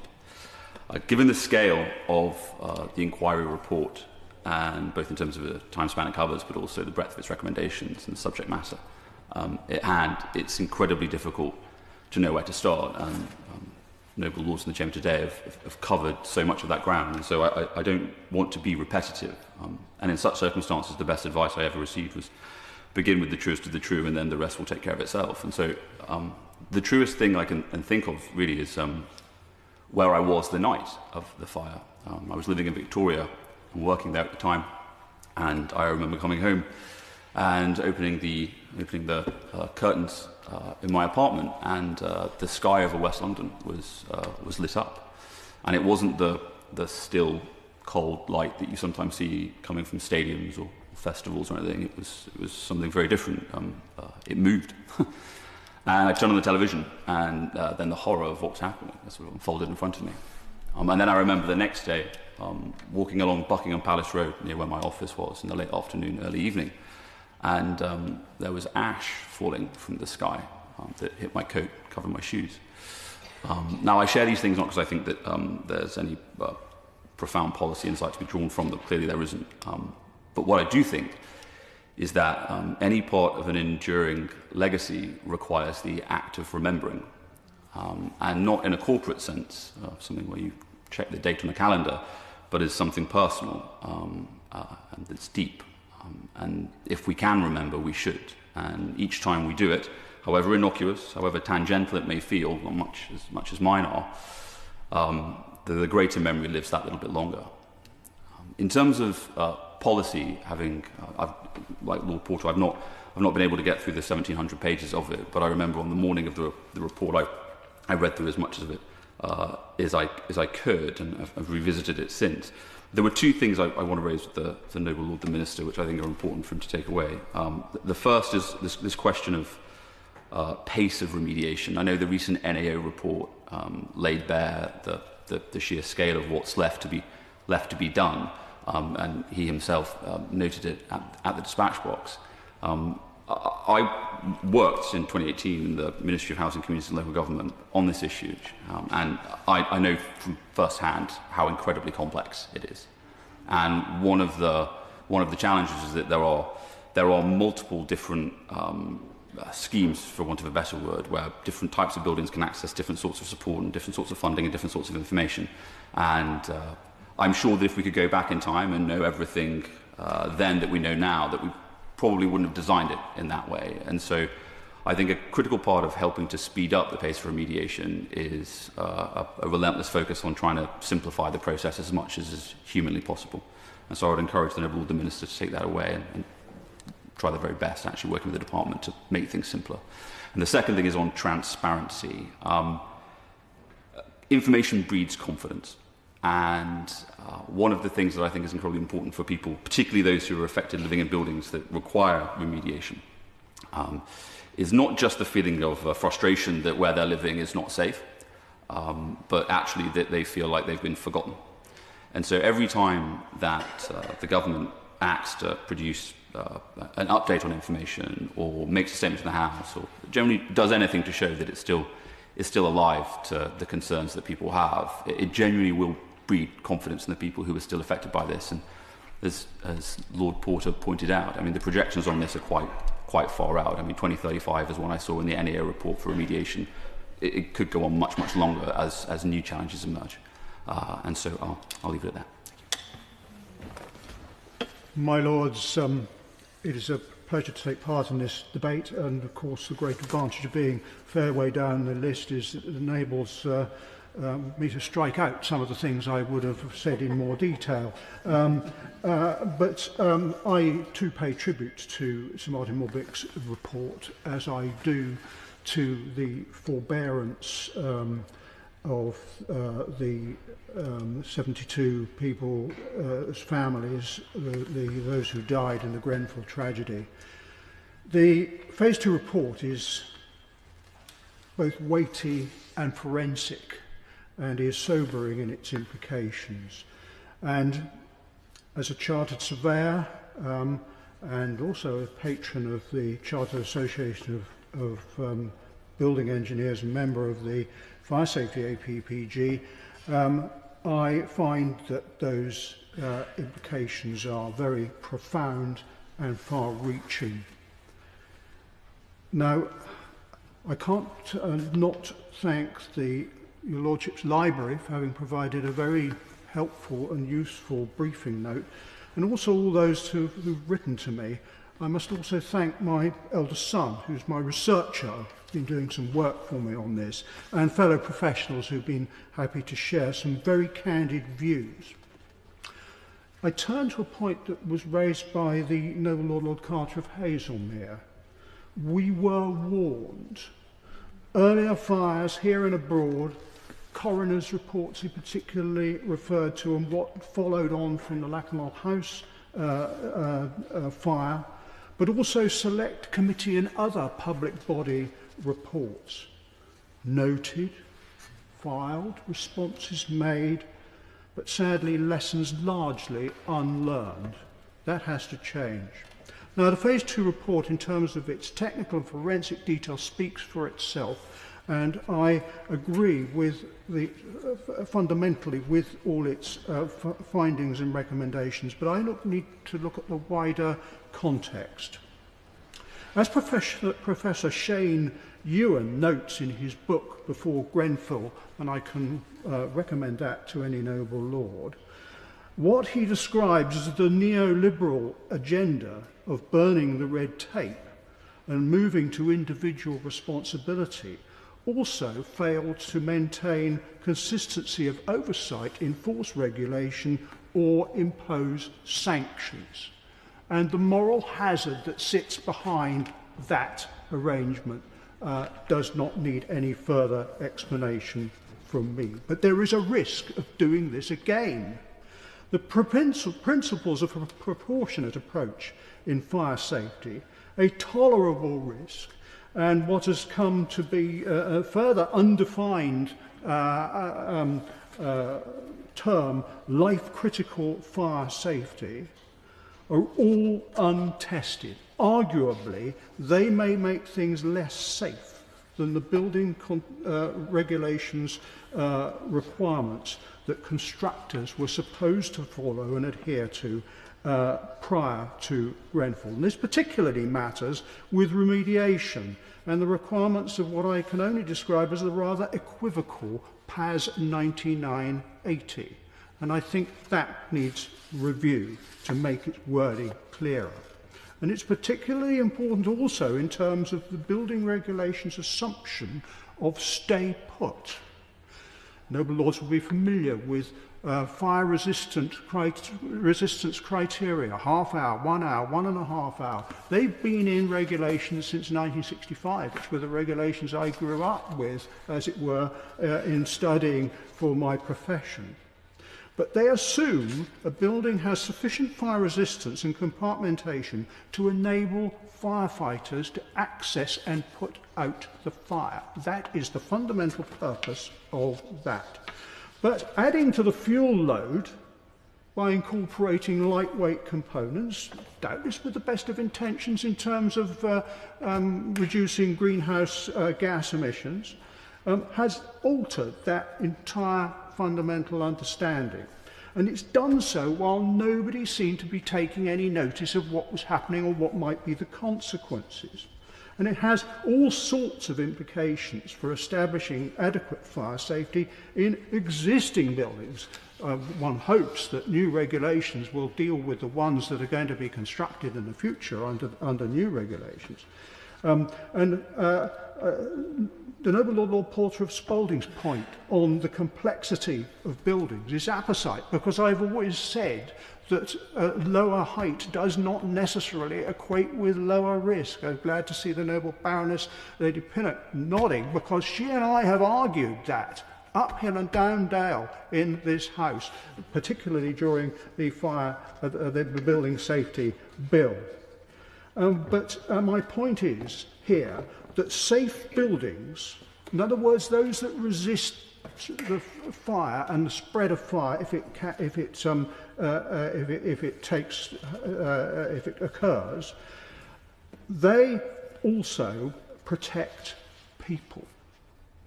So that has to be the fundamental. So I can't see that a risk to life approach which doesn't start with robust buildings makes logical sense. But I would invite the Minister to make comment on that, or perhaps he would write to me. Now, the people here who had full agency were those constructing the buildings. It was their choice as to whether they had a clerk of works, their choice as to what specification they used, which architect they used, which supplier they used, which product they substituted for whatever during the process of the thing, their relationships with their subcontractors, and all the other things that go into that. Many of them highlighted by such things as the farmer report, Modernise or Die, and all sorts of other reports about the construction sector. These people do need to be held to account, and I yield to no one on this point. It isn't good enough to say, well, if you make a voluntary contribution for this, that and the other number of billions, that we let you off the hook. No, that must not happen. This has to be dealt with in a way that enables the funding mentioned by the noble Baroness Lady Pigeon. How does the funding get produced to somebody who may be made legally responsible for carrying out work, but has no means to do so? And that has to be dealt with as well. We have inadequate information on residential block types, their construction risks, despite 7 years that we've had to collect that data in detail. We don't account properly, and the NAO report of earlier this month does not take any account of non-cladding defects, which the House of Commons Committee has heard are likely to be equal in scale and cost to the cladding defect. So if you're talking about cladding, and what may be the budget for fixing that, just think you may need to double the figure for the rest of what needs doing. Also, we aren't doing anything about buildings below 11 metres. We don't even know how many there are. We don't know how they're constructed. We don't know what risks are. And going back to my earlier point, it does not deal with the residual value attrition of life safety measures on the value of the building. So what I mean by that is it's all very well saying that something should be life critical. That deals with the human side of a thing, but it doesn't deal with the write-down of the property asset itself. And it's the property assets itself that the insurers are insuring. So when they don't want to insure something, that's what they're looking at. They don't want the asset reduced to a pile of sticks. Goes back to my earlier point about saying we need robust buildings in order to protect people. But some of the statistics we do know about. We have an estimate. It's from the MHCLG of 16.6 billion as a low median figure to remedy cladding defects. According to my calculations, it represents £50,000 or thereabout per affected flat, or roughly 1/5 the average value of a flat in England, which is 254,000. To further contextualise, 1,300 buildings in London are now under simultaneous evacuation orders as of September 2024. So that's a departure from the building regulations stay put principle that I referred to earlier. But that on single staircase buildings, and most of them are single staircase buildings, have implications for people getting out in the event of a fire, and then the fire services trying to get in with fire doors being opened and closed and compromising the rescue process. That's where the second staircase argument comes in. Again, an unresolved matter, how we're going to deal with that. 11,000 people in England have been decanted from their homes because they're deemed too risky to live in, and the number continues to rise. To put this in a further economic context, house prices generally across the residential sector have risen 34% since the Grenfell disaster, beating consumer price inflation, which is 30%. But leasehold flat prices have risen by just 12% in the same period. And if you take inflation into account, it's actually a negative return.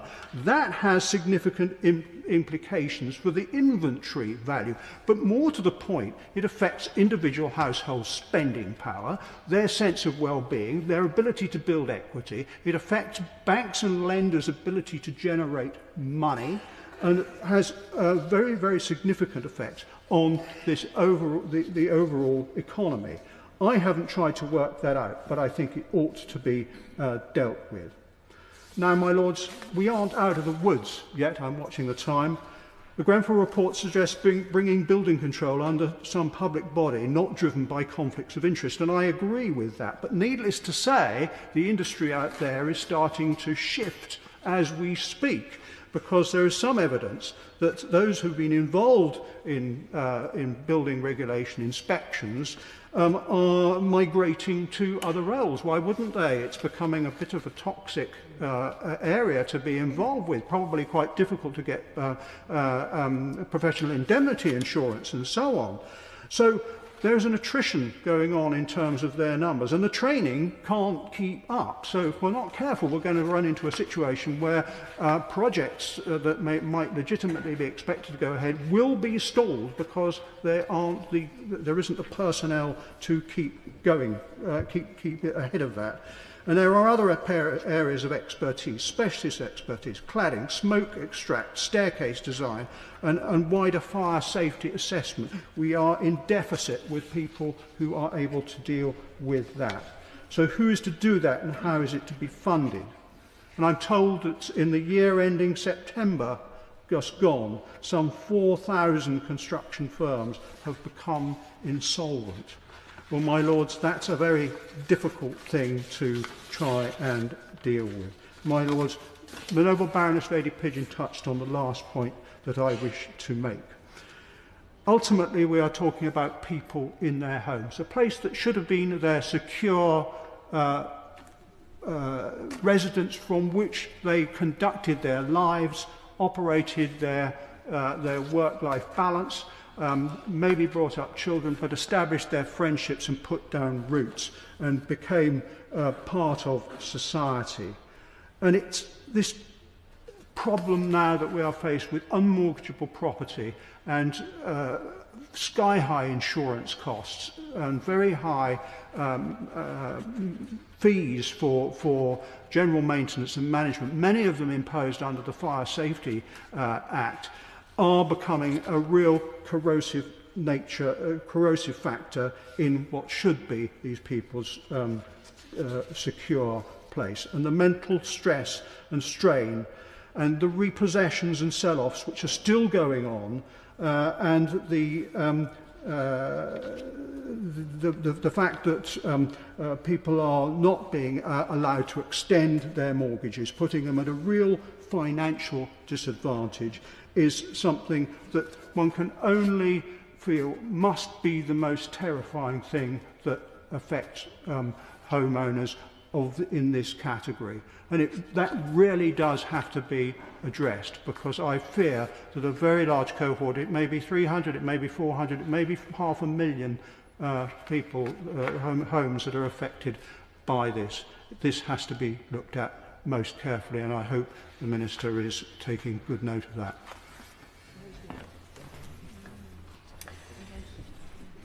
My Lord, 72 people were killed by the fire that raged through Grenfell Tower in June 2017. It was the largest single loss of life in residential buildings since 1945. That is the scale of the disaster and tragedy that we are debating, and a very powerful debate is what we have heard today. Sir Martin Morbick and his team have produced a forensic account of the events in Phase 1 and a rigorous analysis of the causes in Phase 2 of their report. There are 58 recommendations. All must be fully implemented if the 72 lost lives are not to be in vain. Sir Martin Warbeck's powerful conclusion should be the stimulus for government action to address the failings he exposed. And my noble friend Baroness Pigeon has also quoted what he has written, but it's so important that I am going to repeat it. This is what he wrote. The simple truth is that the deaths that occurred were all avoidable, and those that lived in the tower were badly failed over a number of years and in a number of different ways by those responsible for ensuring the safety of the buildings and its occupants. The conclusions of the Phase 1 report are clearly stated. The primary cause of the deadly fire was the ACM rain screen panels and the use of combustible insulation foam, combined with the complete failure to comply with building regulations. Phase 2 of the report ruthlessly exposes those whose decisions resulted in 72 people dying. Key among those are the product manufacturers. Arconic produced the rain screen aluminium composite material, ACM, which in fire tests was shown to be dangerously flammable, especially in the cassette form which was used on Grenfell.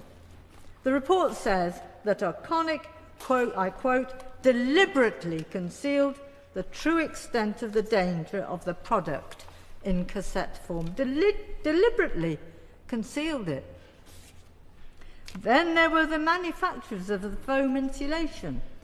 Celotex, according to the report, again I quote, embarked on a dishonest scheme to mislead its customers and the wider market. And Kingspan, which also provided insulation, and I quote again, knowingly created a false market for use in buildings over 18 metres by making claims they knew to be false. And 72 people died. The report sought the evidence and came to the conclusion that the manufacturers have a considerable responsibility for that appalling fire. And the question I have, therefore, to the Minister, Noble Lord the Minister, are these.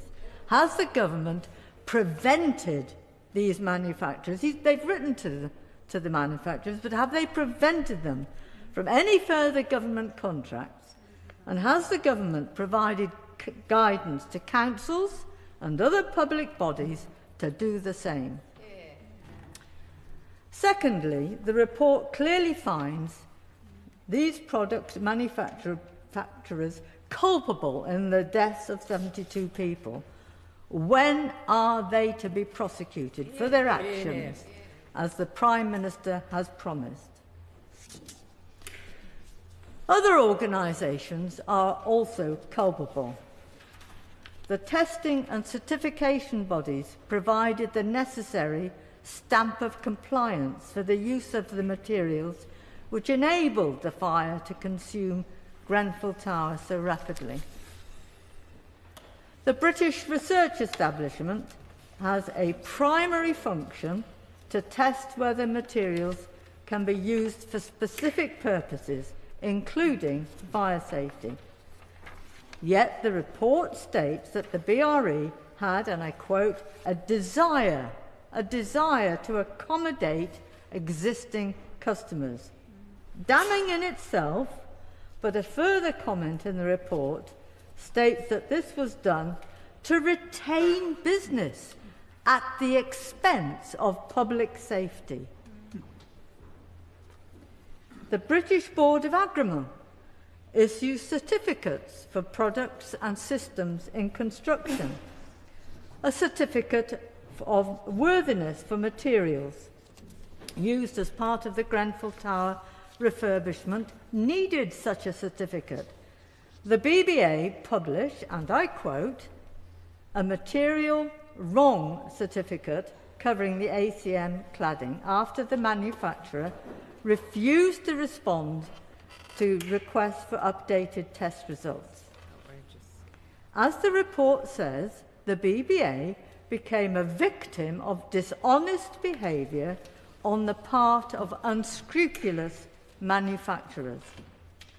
Now, the BRE was privatised in 1997, and the BBA is a regulated company working under a framework provided by UCAS, the national accreditation body. And the question I have for the noble Lord the Minister is this: whether the government is considering the status of these companies that are so critical to building safety regime. Should the BRE return to be an organisation with government oversight where the profit motive is not the prime purpose?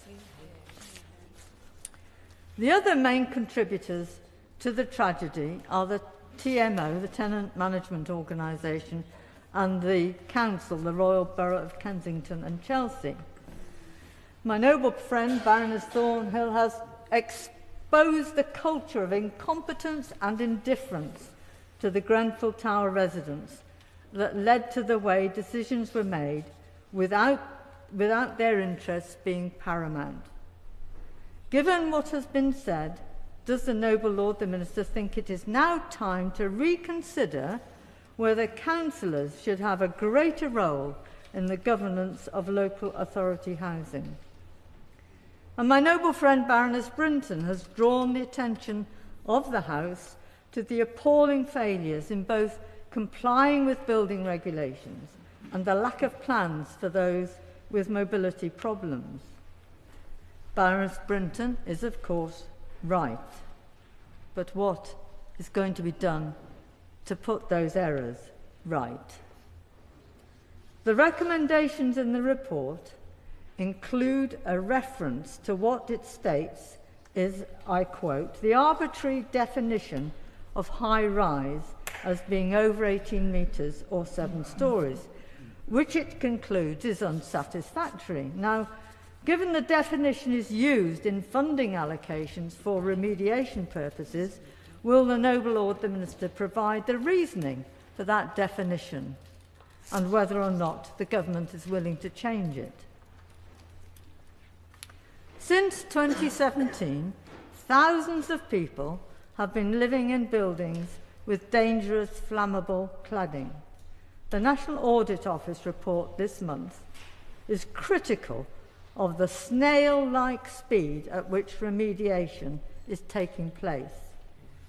It estimates, as others have said, that it will be at least 2035 before all buildings identified will have been completed. Now, this is completely unacceptable.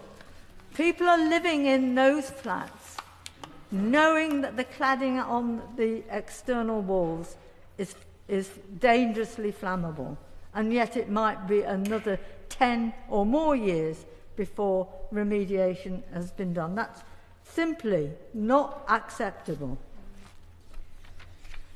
The impact for people living in those flats is emotionally draining, as well as being financially ruinous, as the costs of waking watch and extortionate rises in insurance and service charges take their toll.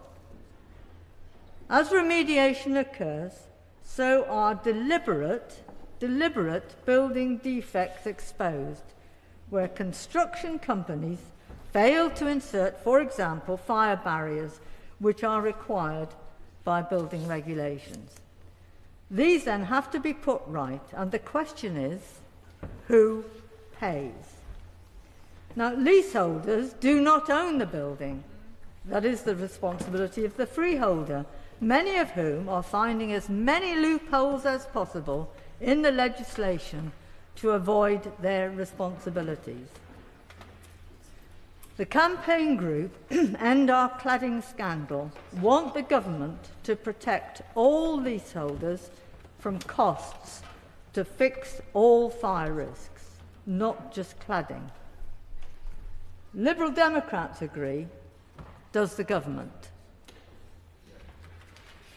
72 horrific deaths lives ruined, and 7 years on, over half of identified buildings still have not been put right.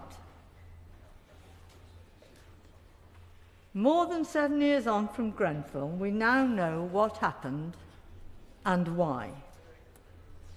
What we don't know is when the government will bring to justice those who are culpable.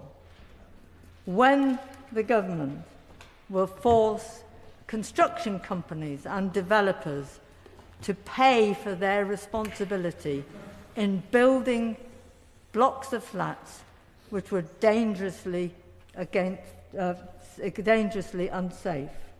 And when will the government confirm that leaseholders will not be paying the price for the misdeeds of others?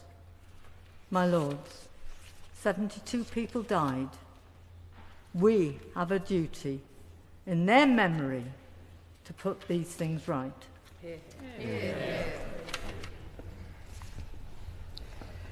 My lords, can I first thank the Noble Lord the Minister for bringing this important issue to the House to be debated, and for all those noble lords who have given up their Friday to either take part or to listen to this important debate. And I know my friend, my noble friend, Lord Sanderson, Baroness Sanderson, and myself know that that will be noted by the community of Grenfell.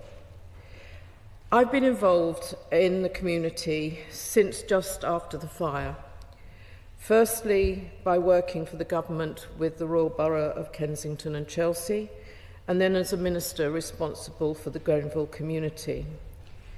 My lords, the 14th of June 2017 was a date that few of us will ever forget, least of all the wonderful, brave, resilient survivors and bereaved in the Grenfell community, whose lives were changed forever that day. The two reports produced by the inquiry answered some of their questions, but left many unanswered. The most important of these is, when will we get justice, and who is ultimately responsible?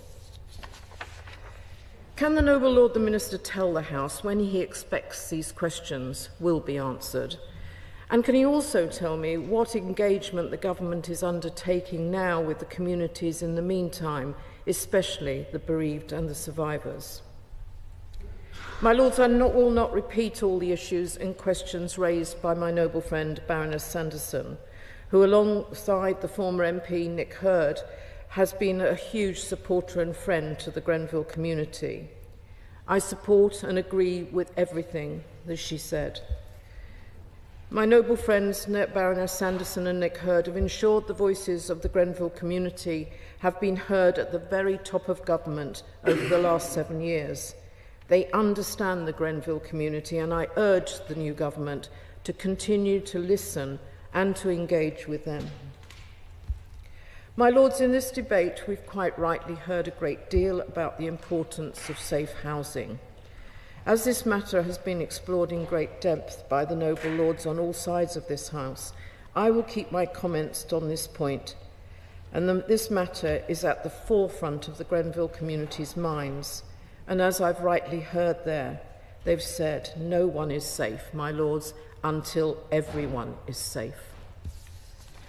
As far as high-rise buildings are concerned, the Conservative government allocated substantial funds to remediate and identify at-risk buildings. A £600 million fund was established to replace unsafe aluminium composite material, the cladding type used on the Grenfell Tower, and a further £5.1 billion was allocated to the cladding safety scheme and the building safety fund.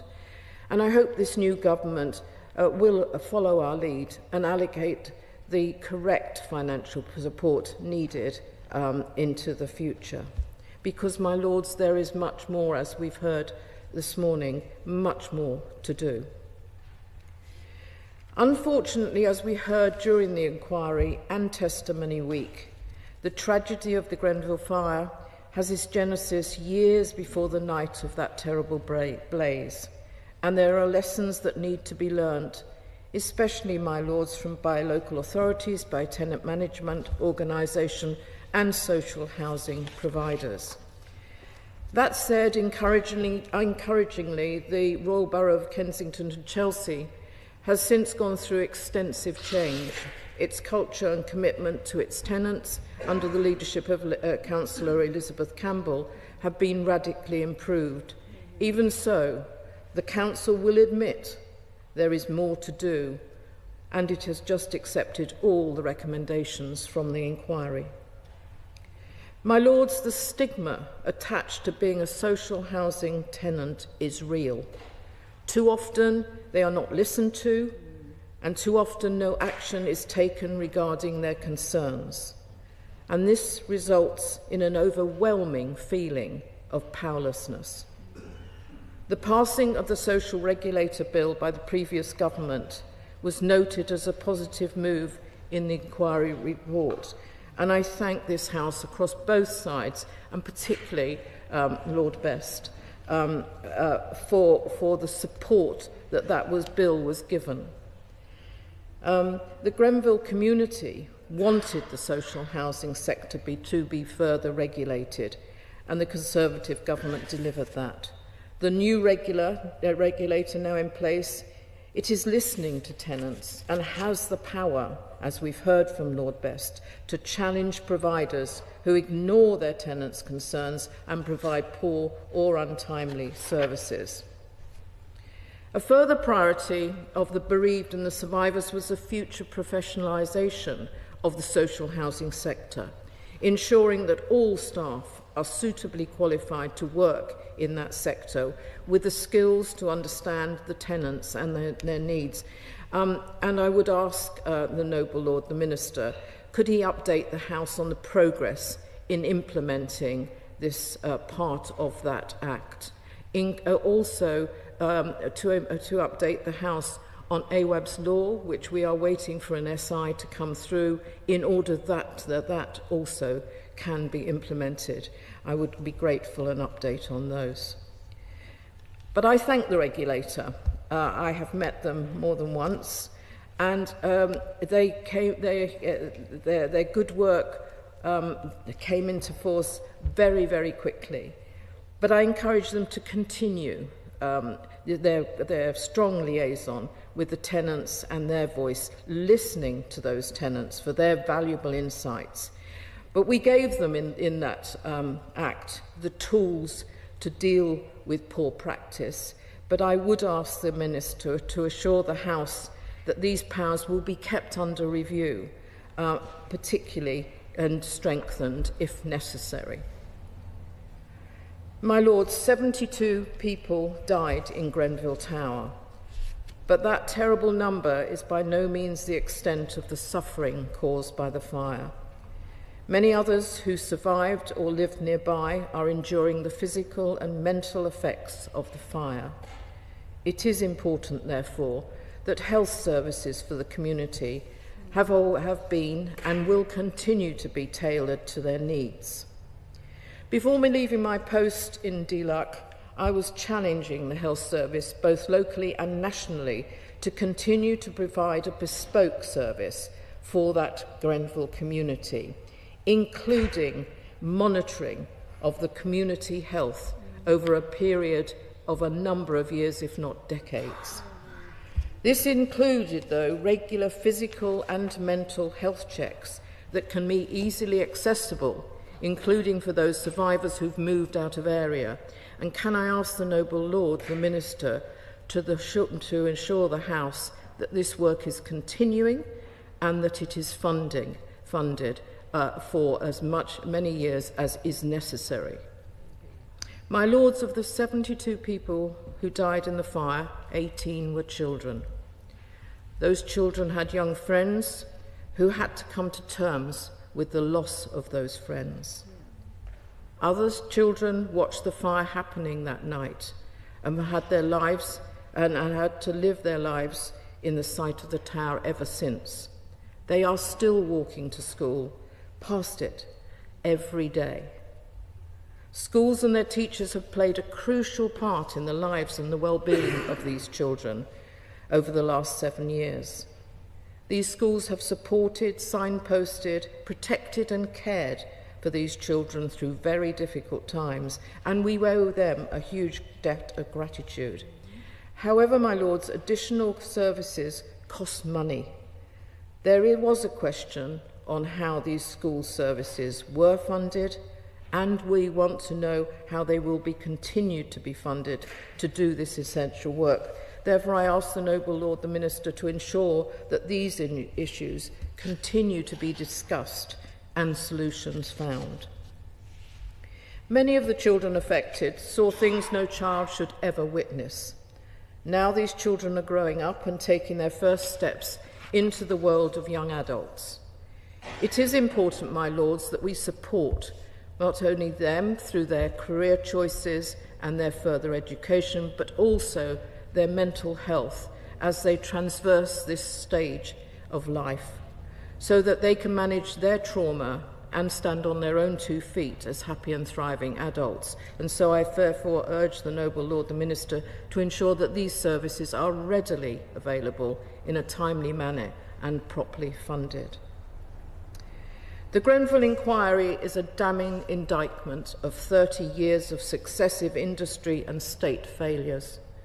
The previous government started to put these wrongs right, and it's now up to our new government to continue this important work. For the Grenfell bereaved and survivors, peace will only come with justice, and I urge the government to ensure this happens as soon as possible, by paying all due regard to the complexities of the legal process.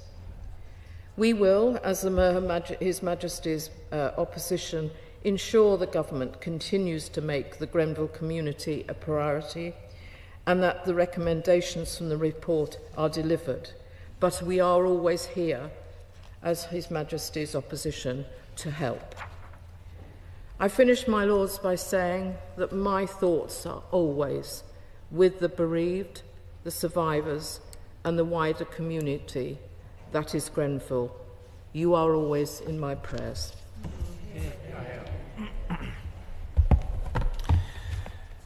My lords, I'm grateful for the interest across the House, the points considered in the fulsome debate on the important findings and recommendations of the Grenfell Tower Inquiry have been very pertinent. It is clear that there are strongly held views and passionate arguments have been made. I am pleased to say that an update on our progress on several of the key issues raised, including on our plans to increase the pace and quality of remediation, will be made imminently in the other place. So I'm in an unenviable position where a lot of these, the progress on the remediation will be made imminently in the other place, hopefully in the coming days. But I will respond to many points raised across this House this morning. Can I first start by saying how glad I am to see the Noble Lady Baroness Sanderson on that front bench, and for the brilliant work, excellent speech the Noble Lady delivered, and for the work the Noble Lady has been delivering for many years, working closely with the Grenfell community. The Noble Lady talked, made a number of numerous points in relation to this. Let me just start off by talking about the Select Committee, the Joint Select Committee, and the also inquest of National Oversight Mechanism. The Government is grateful to the House of Lords Statutory Inquiries Committee for their inquiry into the efficacy of the law and practice relating to public inquiries. I know that the Cabinet Office is considering the findings and recommendations in detail and will respond in due course. Noble Baroness Sanderson also asked, in particular in relation to the details of the delivery framework and the communication of implementation. I agree that it is vital we carefully consider the inquiry's recommendations and drive delivery at pace. We will not allow this important work to drift. We remain committed to tracking the performance and pace of reforms through regular assessments, data collection and analysis. We will ensure that any method of monitoring will be extensive, transparent and unambiguous and accessible to the Grenfell community, as we have done for phase 1 of the report. We will set out monitoring proposals in due course, but we do take back the Noble Lady's feedback. On the review of the civil contingencies mechanisms and the Act in particular, we are carefully considering all of the recommendations made in the Grenfell Inquiry Phase 2 report and committed to responding within 6 months, which is an answer which to many questions we'll be looking towards specific answers, but there will be a clear commitment to respond in relation to recommendations within 6 months, and that was made clear by the Prime Minister. The government is also supporting the community for the long term, a point which a number of noble lords made in particular. The Deputy Prime Minister has already written and met with some of the Grenfell community and is keen to continue to meet with them to hear from them directly about the issues that are important to them. And I know a number of noble lords raised the issue of the communication, especially with talking to the victims and the families of the bereaved. And you'll make sure that we keep that conversation and that discussion at the heart of the process. On the question by the noble lady of the creation of one department, the government is carefully considering this recommendation as well as other recommendations. The noble Baroness Thornhill, in a very detailed contribution, talked in particular about the lack of investment in social housing as initial contribution. We will bring forward details of future government investment in social and affordable housing at the spending review. We will work with mayors and local areas and local authorities to consider how funding can be used in their areas and support devolution. We are committed to delivering 1.5 million houses at this Parliament and the biggest increase in social and affordable housing in a generation. The government is also adding £500 million to the Affordable Homes Programme to kickstart the biggest increase to social and affordable housing in a generation.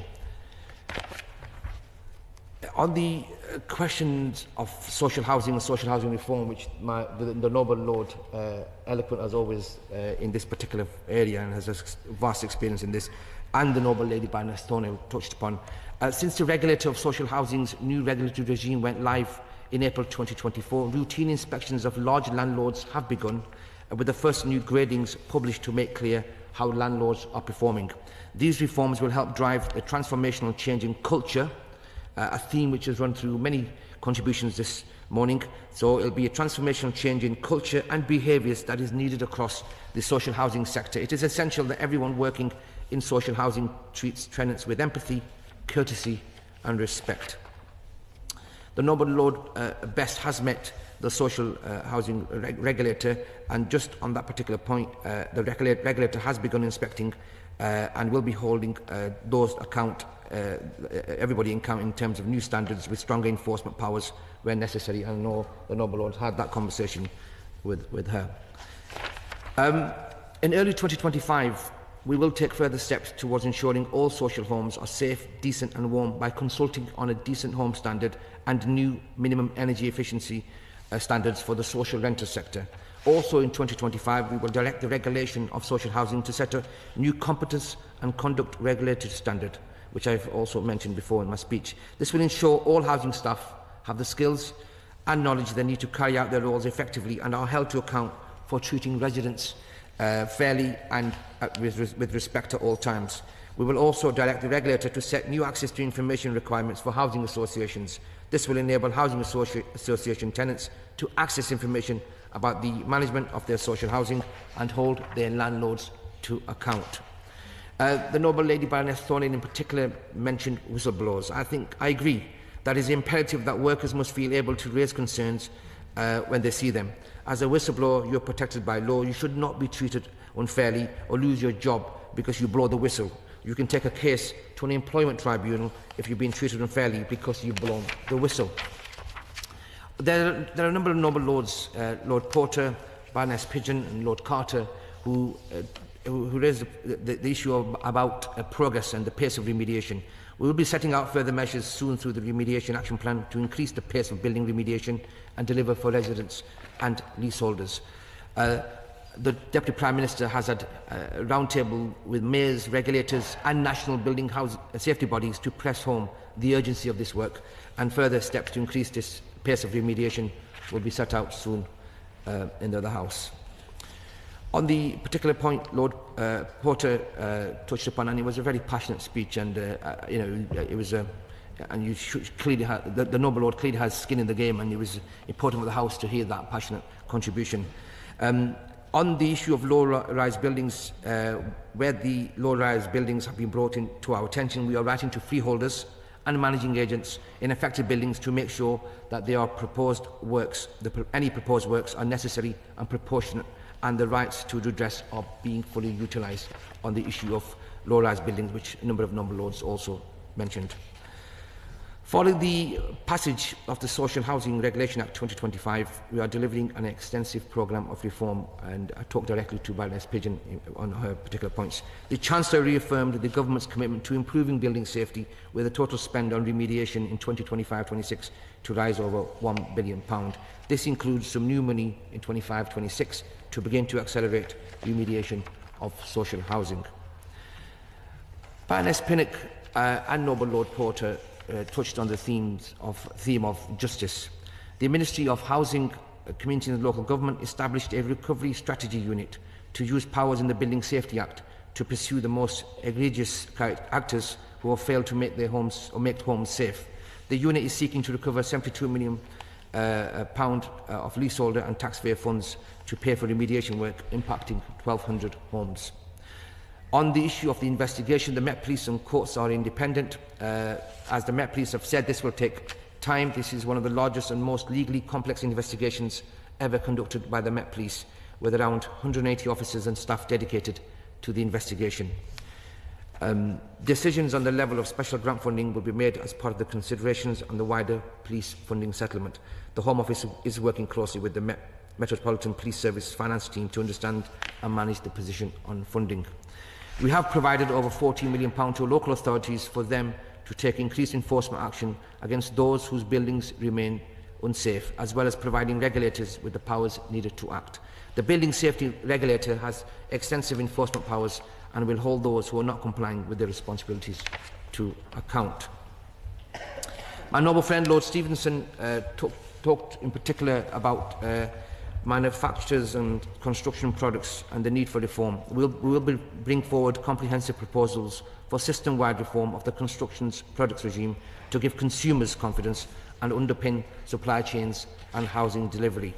We are committed to working with the sector on this system-wide reform, including examination of the institutions that play a key role in the construction products regime, so that businesses and consumers can have confidence in the products and services they purchase. Baroness Pigeon also raised the particular point of freeholders who don't accept culpability. Where buildings become delayed, we will work to unblock this, and our enforcement team will engage with local regulators to support in using their enforcement powers where appropriate.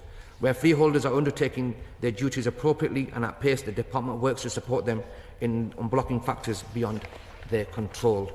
And the Noble Baroness also talked about the justice for those affected by the tragedy. The police were not able to take legal proceedings forward with the CPS before the conclusion of this inquiry due to legal obligations. The report has to be considered, because it needed to require the report to be considered as a third-party disclosure.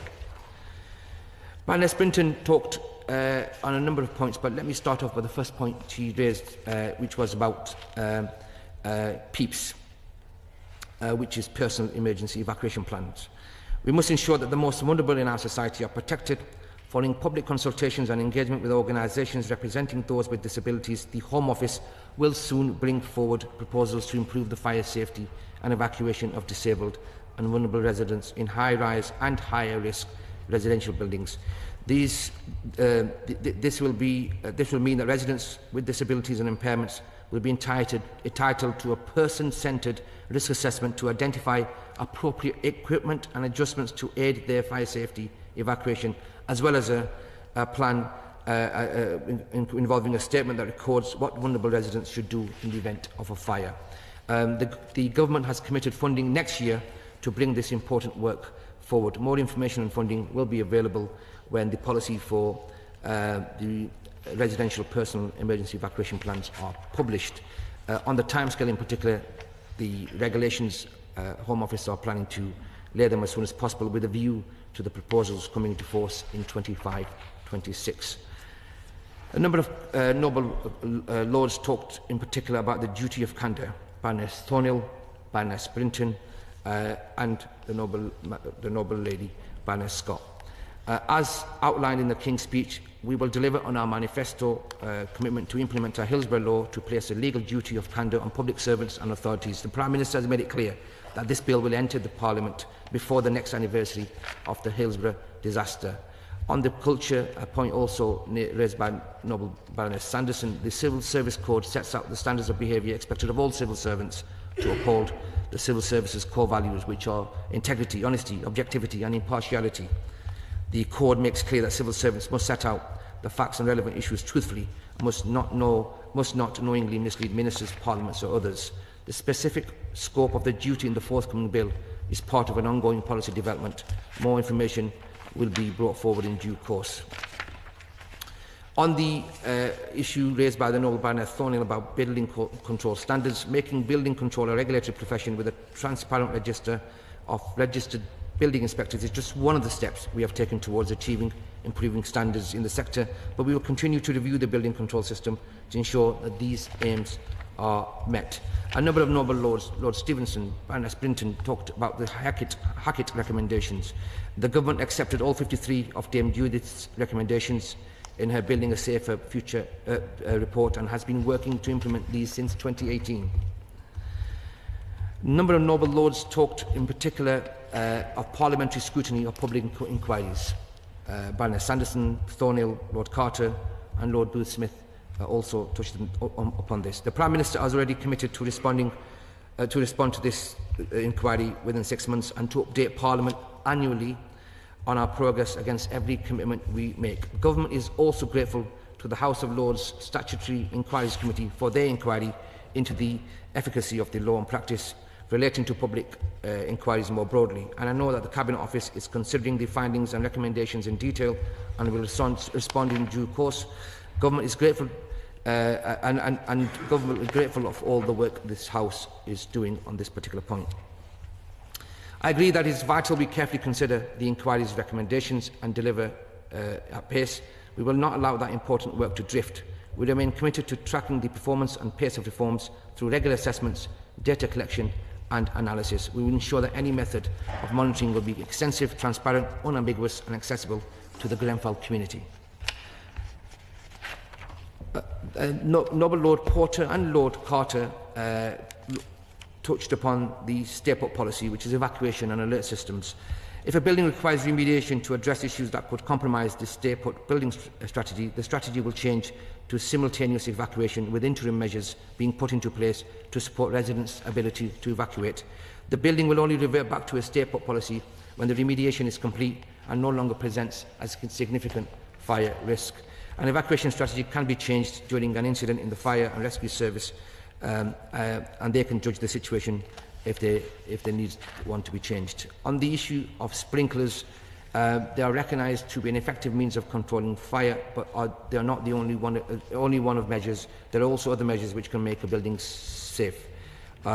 In care homes in particular, and the point by the Noble Lord Carter to approve document B, that makes provision for sprinklers in all new care homes. The existing care homes, some owners may choose to retrofit sprinklers as part of their overall fire strategy, whilst others may opt for alternative measures that may be more appropriate.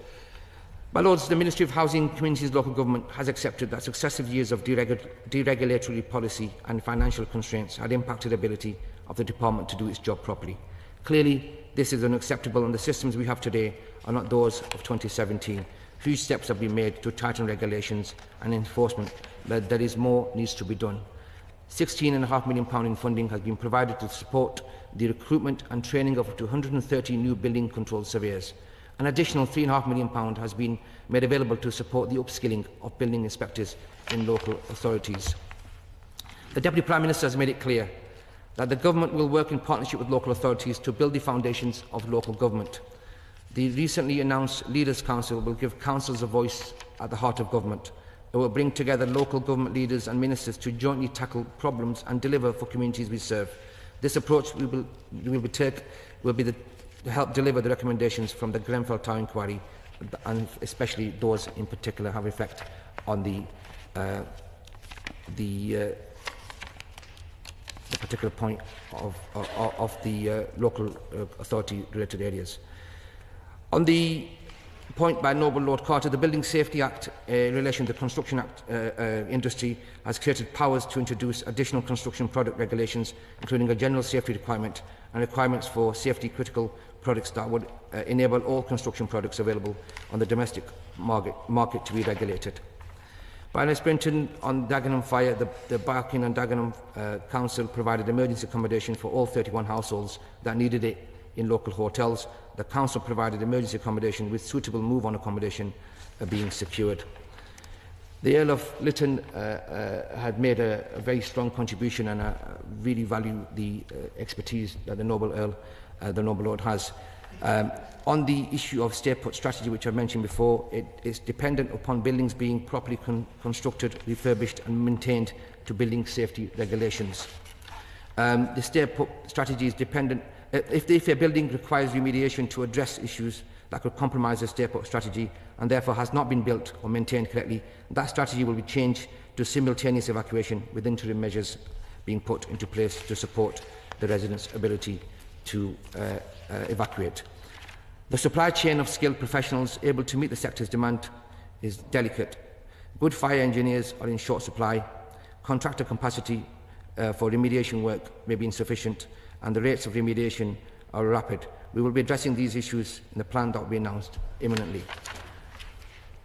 My Lords, I just want to conclude, and I recognise I may not have covered all the Noble Lord's points. I will write to colleagues on specific areas. But what the inquiry has demonstrated, and what today's debate has shown, is that the housing sector needs fundamental change. What happened at the Grenfell Tower must never be allowed to happen again. There must be a rebalancing of power that gives voice and respect to every citizen, whoever they are and wherever they live. But unbelievably and unacceptably, 7 years on, people across the country continue to live in potentially unsafe homes. It has taken far too long to make their buildings safe. This government will imminently set out plans to increase the pace of remediation, protect leaseholders from additional costs, and ensure that those who are responsible for the building safety crisis pay to help put it right. The housing sector must act now to fix the unsafe buildings that need fixing, to change behaviour and culture, to rebuild the confidence and trust of residents, and to deliver the 1.5 million safe and secure homes that we have committed to delivering in this Parliament that this country so desperately needs. And I am conscious that there is such expertise in this House. I want to make clear my commitment to sit down with Noble Lords across the House to have further discussions, and we appreciate all the feedback across this House in today's very important debate, and look forward to meeting a number of Lords, in particular in this particular area, and my door is always open to make sure we improve the lives for everybody to live in safe, secure and prosperous homes. The question is, this motion be agreed to. As many of that opinion will say content. The contrary not content. The contents have it. My Lords, I beg to move this House to now adjourn. That this House do now adjourn.